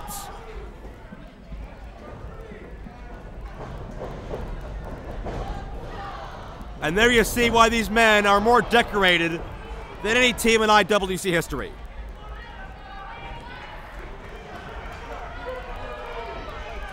And that attitude, that mouth, that surly nature of Marshall the Bull just adds to the intimidation factor. I've never seen Marshall Gambino in a good mood unless he's hurting somebody. Oh, huge power slam. A near 300-pound power slam. And a near fall. And I do not envy We Are Rock Stars. And the more this matchup progresses, the more I surmise that this has some Encon fingerprints on it, to say the least.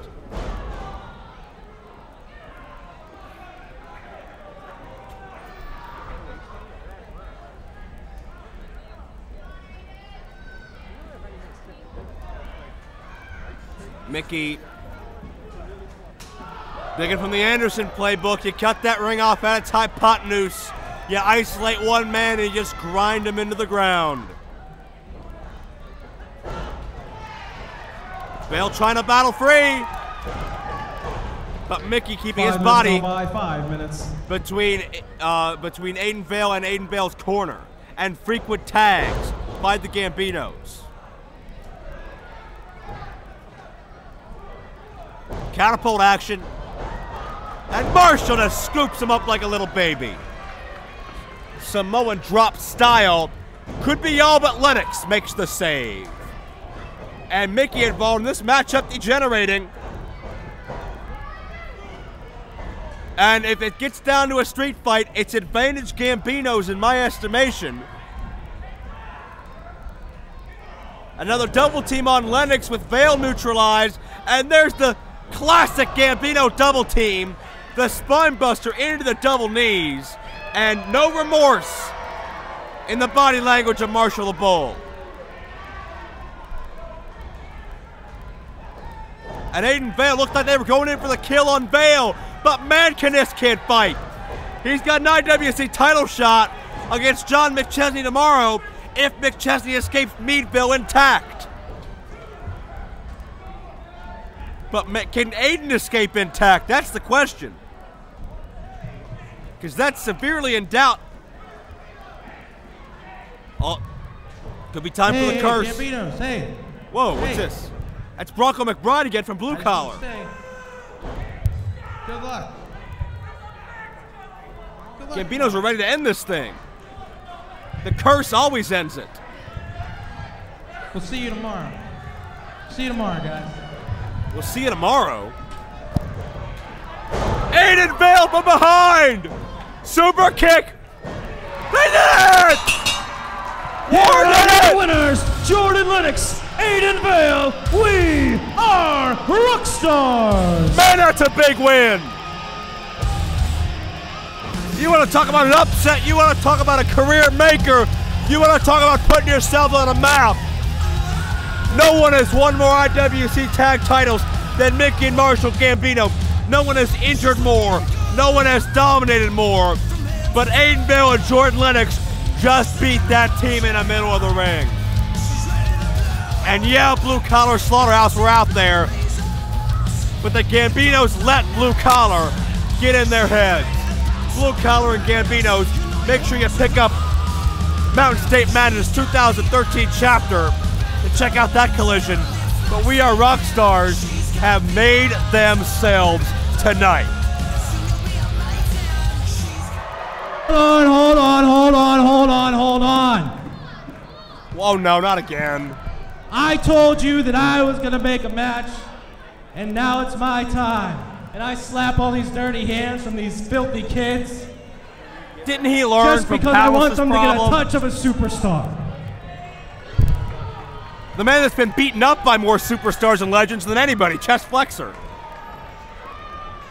So, ladies and gentlemen, I now give you the main event of the evening. What? I, Chest Flexor, standing out here today. Stop the pain. Get And the I am hook. challenging anybody in that locker room. Why did his voice just get deeper? Does he realize what he's getting himself into?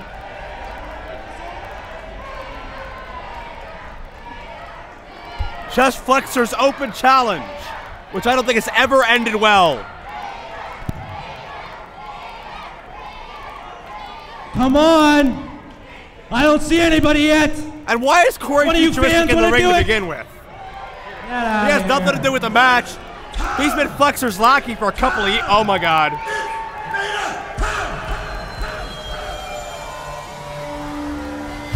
That can only be one man. The Rocky Mountain Mastodon. The man they call Vader.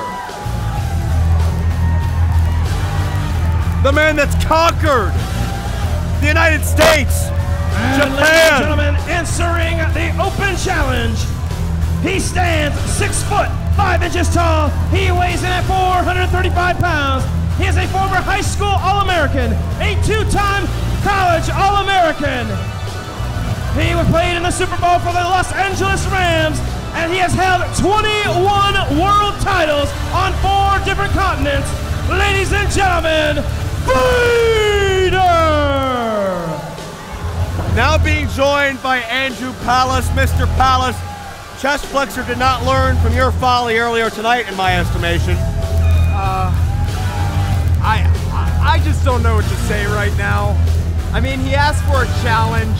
He didn't ask for Vader. He just asked for a challenge. Open challenge to anybody in that locker room. No. Has he met the people back in our locker room? I mean, Vader stays in his own area. I mean, Vader didn't. Hold on a minute, cut the music. Obviously, I was interrupted. I was in the middle of a sentence. I said I challenge anybody in the back, but Vader, not Vader. Anybody in the back but this guy. Well, that was a clever cover. Oh, wait, 1 second. Hold on, Chest Flexor. You issued open challenge and it's so convenient. You meant but Vader. So, I guess, what is he, right? We should just let him go, right? Should you just let him go? Oh, yeah, you want him to go, right? No, wait, no. No, hold on here. Chest Flexor, wait a second. And Vader, if you can, if you can kind of follow me. Hello. Yeah. Testing 1, 2. Ladies and gentlemen, boys and girls, from the power of the Rocky Mountains in Boulder, Colorado, I bring you the Prince of Power. Now tell me what time it is. It's time. It's damn right it is. Now what's the deal here? I signed a contract with you. Hold up. Yes. To fight one man. You got 2 men in the ring, so technically I'm off. I can walk out that damn door and get the heck out of here. Now, what do you guys want to see me do? Huh? Should I fight these 2 kids or should I go home? Should I go home? Should I go home? Should I beat the hell out of these guys? If you want to see me beat the hell out of these guys, give me a hell yeah. Say it one more time, say hell yeah! Damn right, let's go. Let's do it. Thanks, Chuck. So Palace, is this working out the way you expected? It's not supposed to be this way. How was it supposed to be? Please tell me. Without Vader. Just anything without Vader. Bell sounds, and we got a handicap match. And Corey Futuristic, you thought he would have seen this coming, maybe. Sometimes there's a blip on the radar, or however you say it. Yeah, there's gonna be a blip on Vader's radar. I got news for you. Oh God. I don't think Vader's getting paid by the hour for this one either. Oh God, come on, Chest. Collar and elbow tie up. Good luck. Smart move. 4 different continents, Vader has held a world title. No one else in wrestling can claim that. I'm pretty sure Corey Futuristic held at least 60 different titles in the future. You'd have to ask him. It might be 62. You are a crazy person. Vader sizing up Chest Flexor. We've seen Flexor do some really weird things in these road shows. We've seen him we saw him dressed as Kimchi one year. We saw him dressed as Ted DiBiase and get put in the $1 Million Dream. We saw him get beat up by Mr. Hughes. But nothing compares to these hard, stiff shots. Jeez. Oh, God. The man that once had his eyeball knocked out of its socket and continued the match. Vader, the man that ripped the ear off of Mick Foley's skull. Stop it, stop it. Chest is gonna be okay, so is Court. The man that gave Mick Foley a power bomb on concrete, and Foley was lost in Cleveland for about 3 months. Vader. Oh, God. One shoulder block, and Flexor may be contemplating retirement. That's your guy, pal. He's warming up. Don't you ever... No, he's fine. Yeah. He's fine. Z-tag. He's gonna expire if he doesn't careful. And Corey Futuristic tagged in.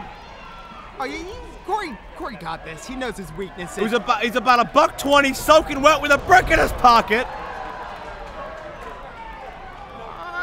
He won't live. I'm happy he's from the future because he won't live to see any more of it.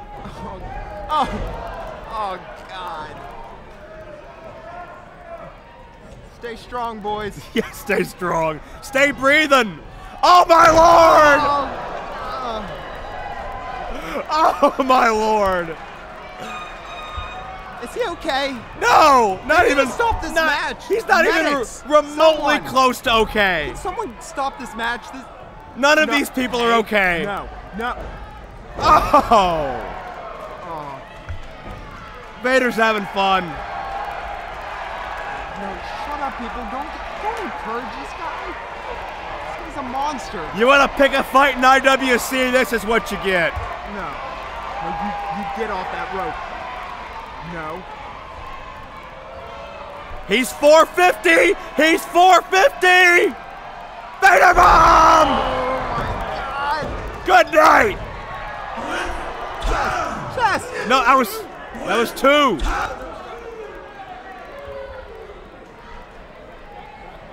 Now Vader, I believe, got off of Flexor because he had some unfinished business. No. He did. No.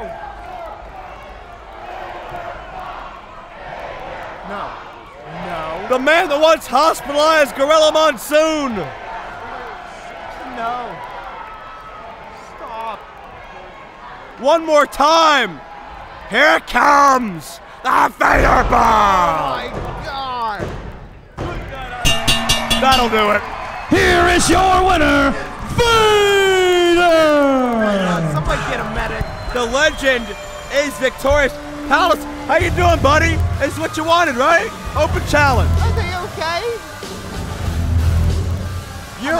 You're over the night, Palace. You lost Dalton Castle, and your other 2 cronies out there lose to the man they call Vader. Shut up. You might want to put those goggles down, fog them up. You don't want to see this. Shut those goggles.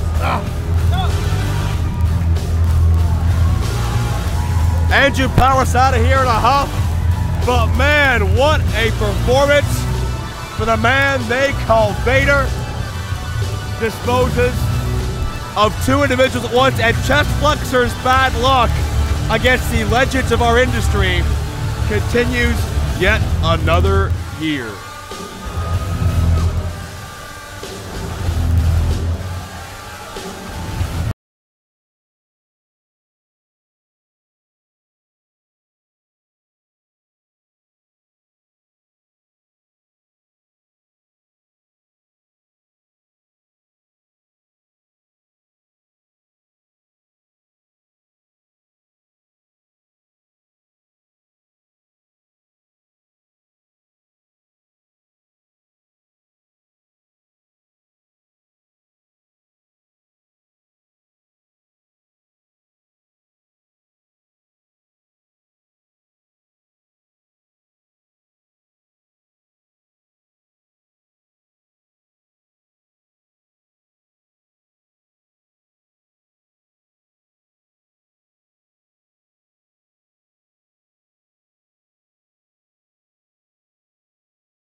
his opponent.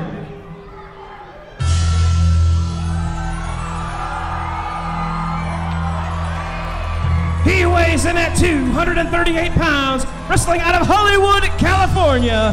He is a former WWE Tag Team Champion and a former 3-time WWE Intercontinental Champion, Goldust.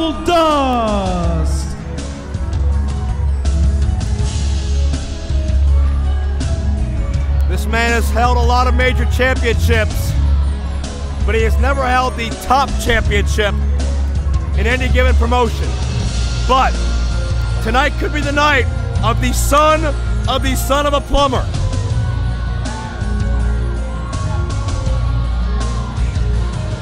And we could be looking into the future there as Goldust holds the IWC Championship, much to the dismay of the incumbent title holder.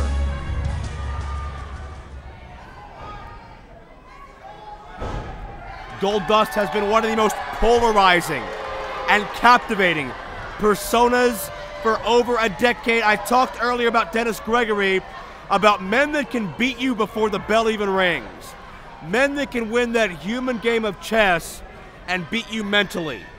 Goldust is one of those men. Has he already beaten John McChesney? Only John McChesney truly knows that.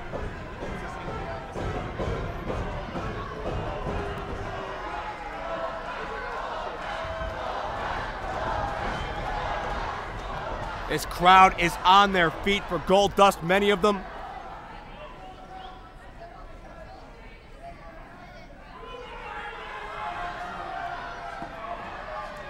Goldust, keep in mind, is about 6'6". He's got the height advantage, to be sure.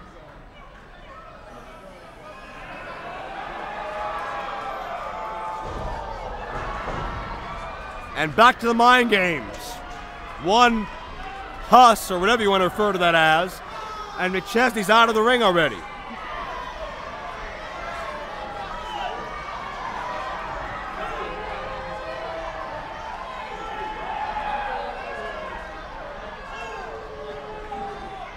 Well, McChesney, he could retain on a count out, but I think he knows that Goldust and the rest of IWC not going to let that happen. McChesney's got to fight whether he wants to or not. And I feel bad for Goldust only because Goldust came out here alone. That's the one advantage McChesney has, and certainly is keeping in his back pocket.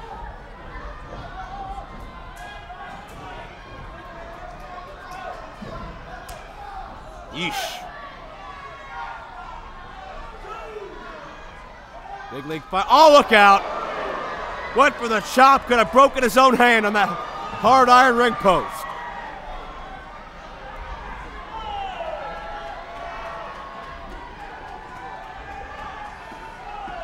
Listen in.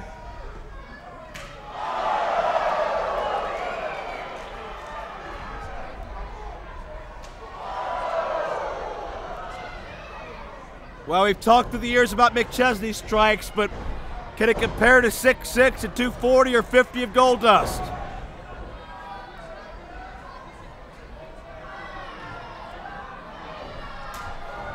The older brother of dashing Cody Rhodes, of course.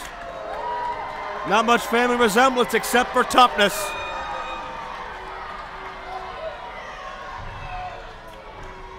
And McChesney mocking the Golden One. And he pays for it. Goldust mounts the offense. Reversal centering by Big League. And Goldust puts the brakes on. Throws McChesney off his game and follows through. Bulldog headlock takedown. This could be over. New champion. No.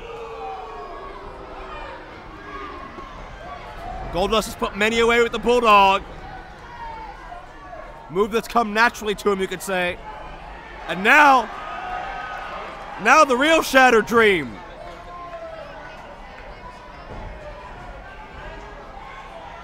But keep in mind, this could be a disqualification.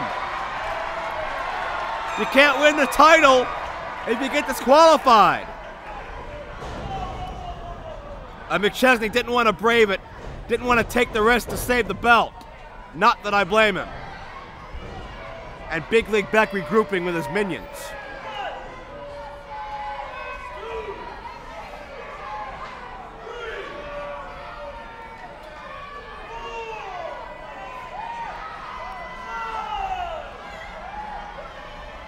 Well, McChesney may be thinking about getting out of here now.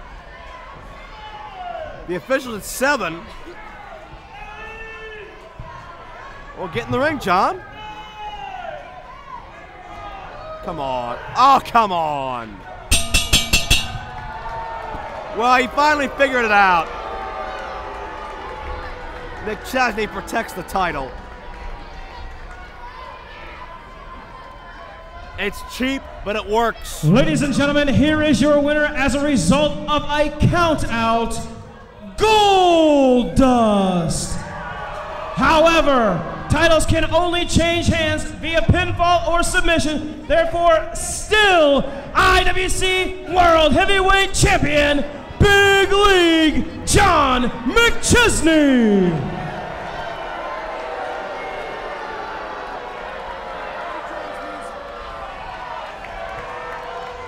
What a complete ripoff. Wait, no, cut that music off. Stop it right here and right now. McChesney, are you kidding me? McChesney, I'm talking to you. Are you kidding me? You mean to tell me that we brought Goldust all the way here to Meadville, Pennsylvania, so he can win by count out? Is that what you're telling me? And you're cool with that because you got the belt, don't you? Goldust, let me ask you a question. Goldust, are you done tonight? You just getting warmed up tonight, Goldust? Because here's the thing, Goldust, and I'm sorry for this, because the referee's decision is final. I can't put that belt on the line, and I'm sorry. But you know what I can do? I can make a match. And the 3 of you Punk Team Big League members want to be out here? Well, I got 3 more guys in the back that are willing. Let's go. So Goldust, if you're cool with it, and John, we got an 8-man tag team match right now.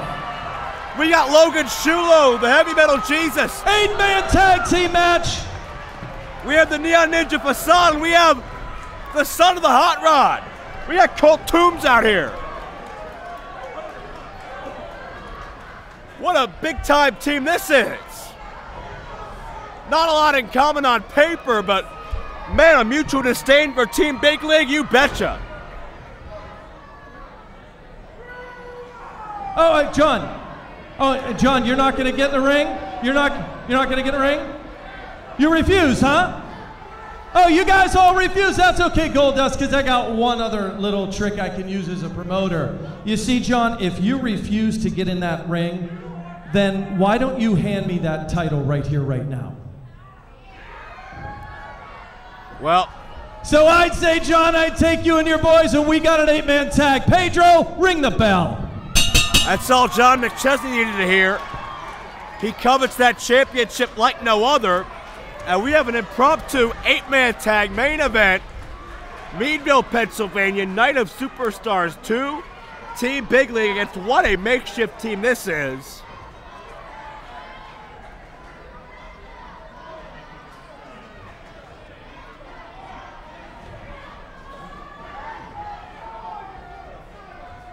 Facade, Shulo, Goldust, and Colt Toombs. Undefeated as a mixed martial artist. A man that, when he was just a youngster, confronted Hulk Hogan on an episode of WCW Nitro. There's Justin Plummer avoiding doing his job of sitting with me as he walks past me. We'll have words later. Plummer's so excited he couldn't even sit down with me all night, but I'm excited to see Jimmy Nuts and Colt Toombs in the center of the ring right now. 2 young studs with the future ahead of them. Jimmy Nuts has studied in depth in some of the most well-known training camps throughout this country. He's learned from some of the absolute best. I can't fault him for that. I fault him for his friends. I fault him for his beliefs. I fault him for his outlook on life. But man, he is good and he's in shape. Colt Toombs. Man, imagine growing up with Roddy Piper as your dad. That's all I can tell you as far as how tough Colt is. That's all you need to hear.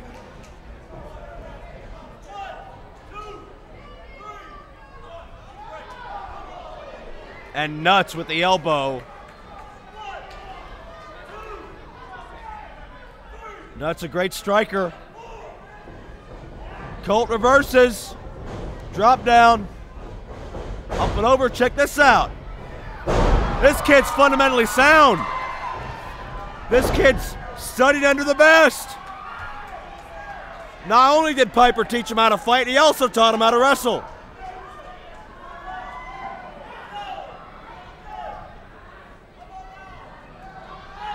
Top wrist lock, variation of a key lock by Colt on Jimmy Nuts. And the tag into the Neon Ninja Facade. We have not seen Facade compete in IWC for some 5 months. Out with an injury to his foot for some time. And Facade, man, he walked into the Lion's Den there to risk snapping off that kick, but it paid off. Facade, the aerosol assassin, the combination of recklessness and discipline. And the tag into Joe Brooks. Jimmy Nuts' partner in Team Big League. And Facade go in, springboard, comes down with a clothesline, caught him low. Second springboard, moonsault connects that time. Facade attempts a cover, barely gets 2. Again, Brooks is a guy who's very underrated. Competed a lot in the West Virginia Independents. Didn't really get a lot of buzz, but he sold out. He sold his soul to John McChesney to further his career. And McChesney does not hang around slouches. It's a win-win relationship. And here comes the golden one. The bizarre one. Huge uppercut. Goldust. Deep arm drag, second generation. Much like Colt. And Goldust is just wearing down Joe Brooks.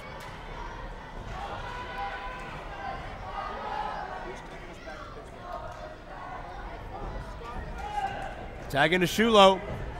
Almost having flashbacks of the Goldust-Brian Pillman rivalry from '97 for a second. Shulo in now, Heavy Metal Jesus, the front man. Elite athlete, a number of nicknames. A pound for pound, the most well-rounded, versatile athlete on the roster. Screwed out of 2 titles in 2 months by Team Big League, 1 month. And by, we still don't know the circumstances surrounding Gory and Norm Connors and that whistle surrounding that Super Indy Championship. Oh, wow, what a clothesline. Shulo. All over Brooks and Goldust back in. And Goldust is ticked off. 5 minutes. He's not about flash. He's not about impressing anybody right now. He says this is the Texan side of Goldust coming out. And Brooks escapes to tag in the champion. And this is what we wanted to see. Goldust could beat John McChesney. But make no mistake about it, John McChesney can indeed beat Goldust.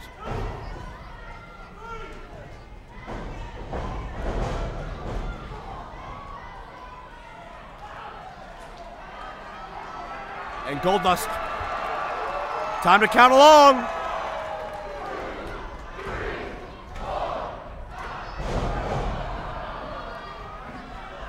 Goldust didn't make it to 10. Thanks in large part to Brooks, but McChesney just went downstairs. A cheap shot, a low blow. A shattered dream of his own for Goldust.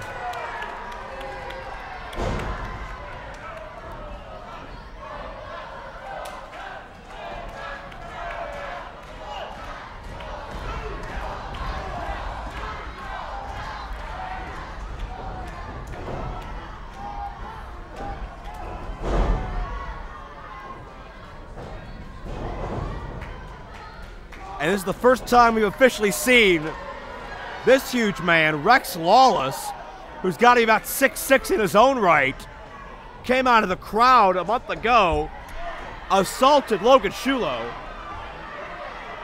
The new bodyguard of Team Big League, certainly another ruse that McChesney had, and certainly the executive consultant Norm Connors as well, had on the plate of Team Big League to protect their assets and interests.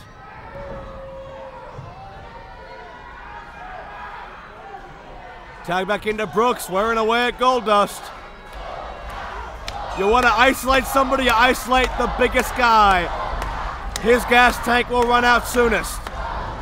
Smart maneuver, Team Big League, but man, Goldust is still fired up over being shafted out of the IWC title. The back suplex as Goldust looks to create some distance. Can he tag in one of his partners? And McChesney in to interrupt. At the last second, McChesney, such an opportunist, picking his spots. It's a near fall out of it. And milking that 5 count on the illegal choke for good measure. McChesney's got all the confidence in the world because he knows that championship is protected, much like he planned it to be from day one. And a low drop kick right on the sternum of Goldust, perfectly placed. And now the tag into Nuts.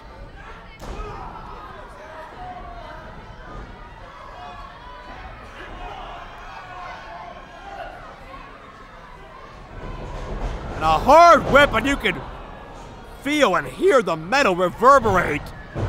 That was Goldust's spine connecting with that steel. Facade interrupts. Facade's got to watch his temper as well. We don't want to see his team get disqualified. Tie back into Lawless. And really, this DVD is not doing the size of Lawless justice. Especially next to a guy so deceptively big like Goldust.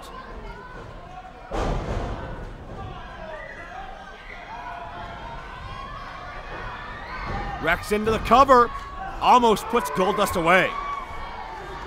And if you had any doubt of the damage this bodyguard could do,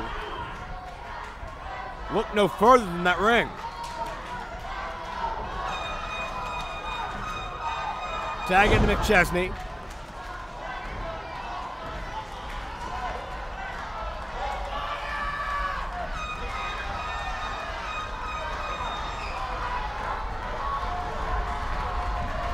McChesney wearing away with a reverse chin lock, but listen to this crowd come alive.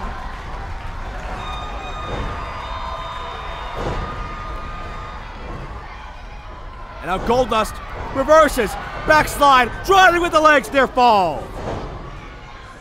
Could have been a moral victory if Goldust could have pinned the champion.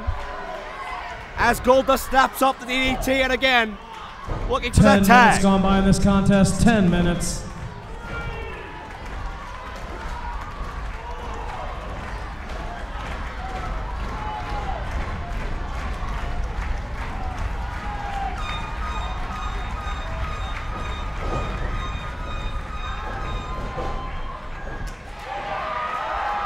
And here comes Jimmy Nuts! And here comes Colt Toombs! Goldust tagged the most unproven member of the team. Maybe because he was closest. Maybe you know something we don't. But Colt is on fire right now. Up top, compact drop kick. Right to the rib cage. Gotta be here, no. And everybody interrupts. And Logan Shulo get involved. He wants a piece of Lawless after he got swerved a month ago. Goldust back in, Facade in the fray. I'll watch Shulo. Shulo got hung up there. The ropes were shaking as Goldust went through it, but still connected. Oh, here comes Hot Rod. Daddy Piper on his way out, but watch Facade. Springboard senton.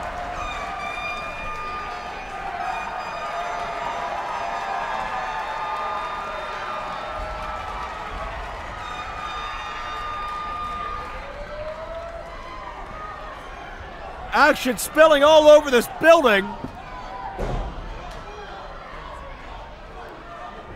Right hand by Nuts as he and Toombs are still battling in the ring. And Roddy has got Jimmy Nuts. Some revenge for Piper. Colt Toombs with a knockout shot. Cover. Good night. And Piper's out of here. Here are your winners, the team of Facade, Logan Shulo, Goldust, and Colt Toombs. And McChesney not done. Come on, this match is over.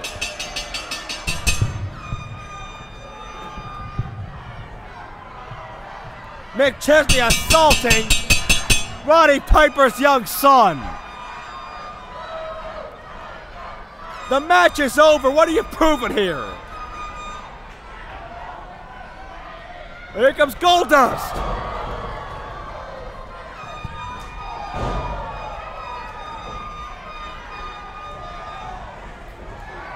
And now, we get what we've wanted all night. Shattered Dreams! Goldust splits the uprights.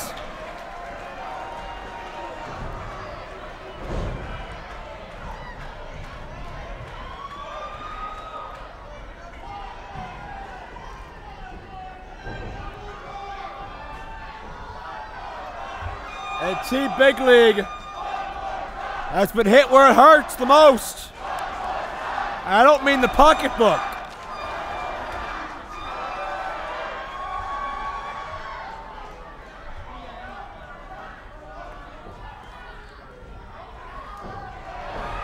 Sleeper! Shades of dear old dad!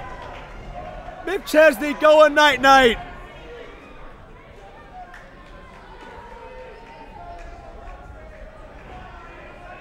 Just like Piper and Adrian Adonis back at WrestleMania 3. Once again, ladies and gentlemen, your winners, the team of Facade, Logan Shulo, Goldust, and Colt Toombs. Ladies and gentlemen, we thank you so much for inviting us into your homes as part of IWC Night of Superstars 2. We hope to be back in the Meadville area very, very soon, and hope you'll be back with us on IWC Home Video. As we bid you good night from Meadville.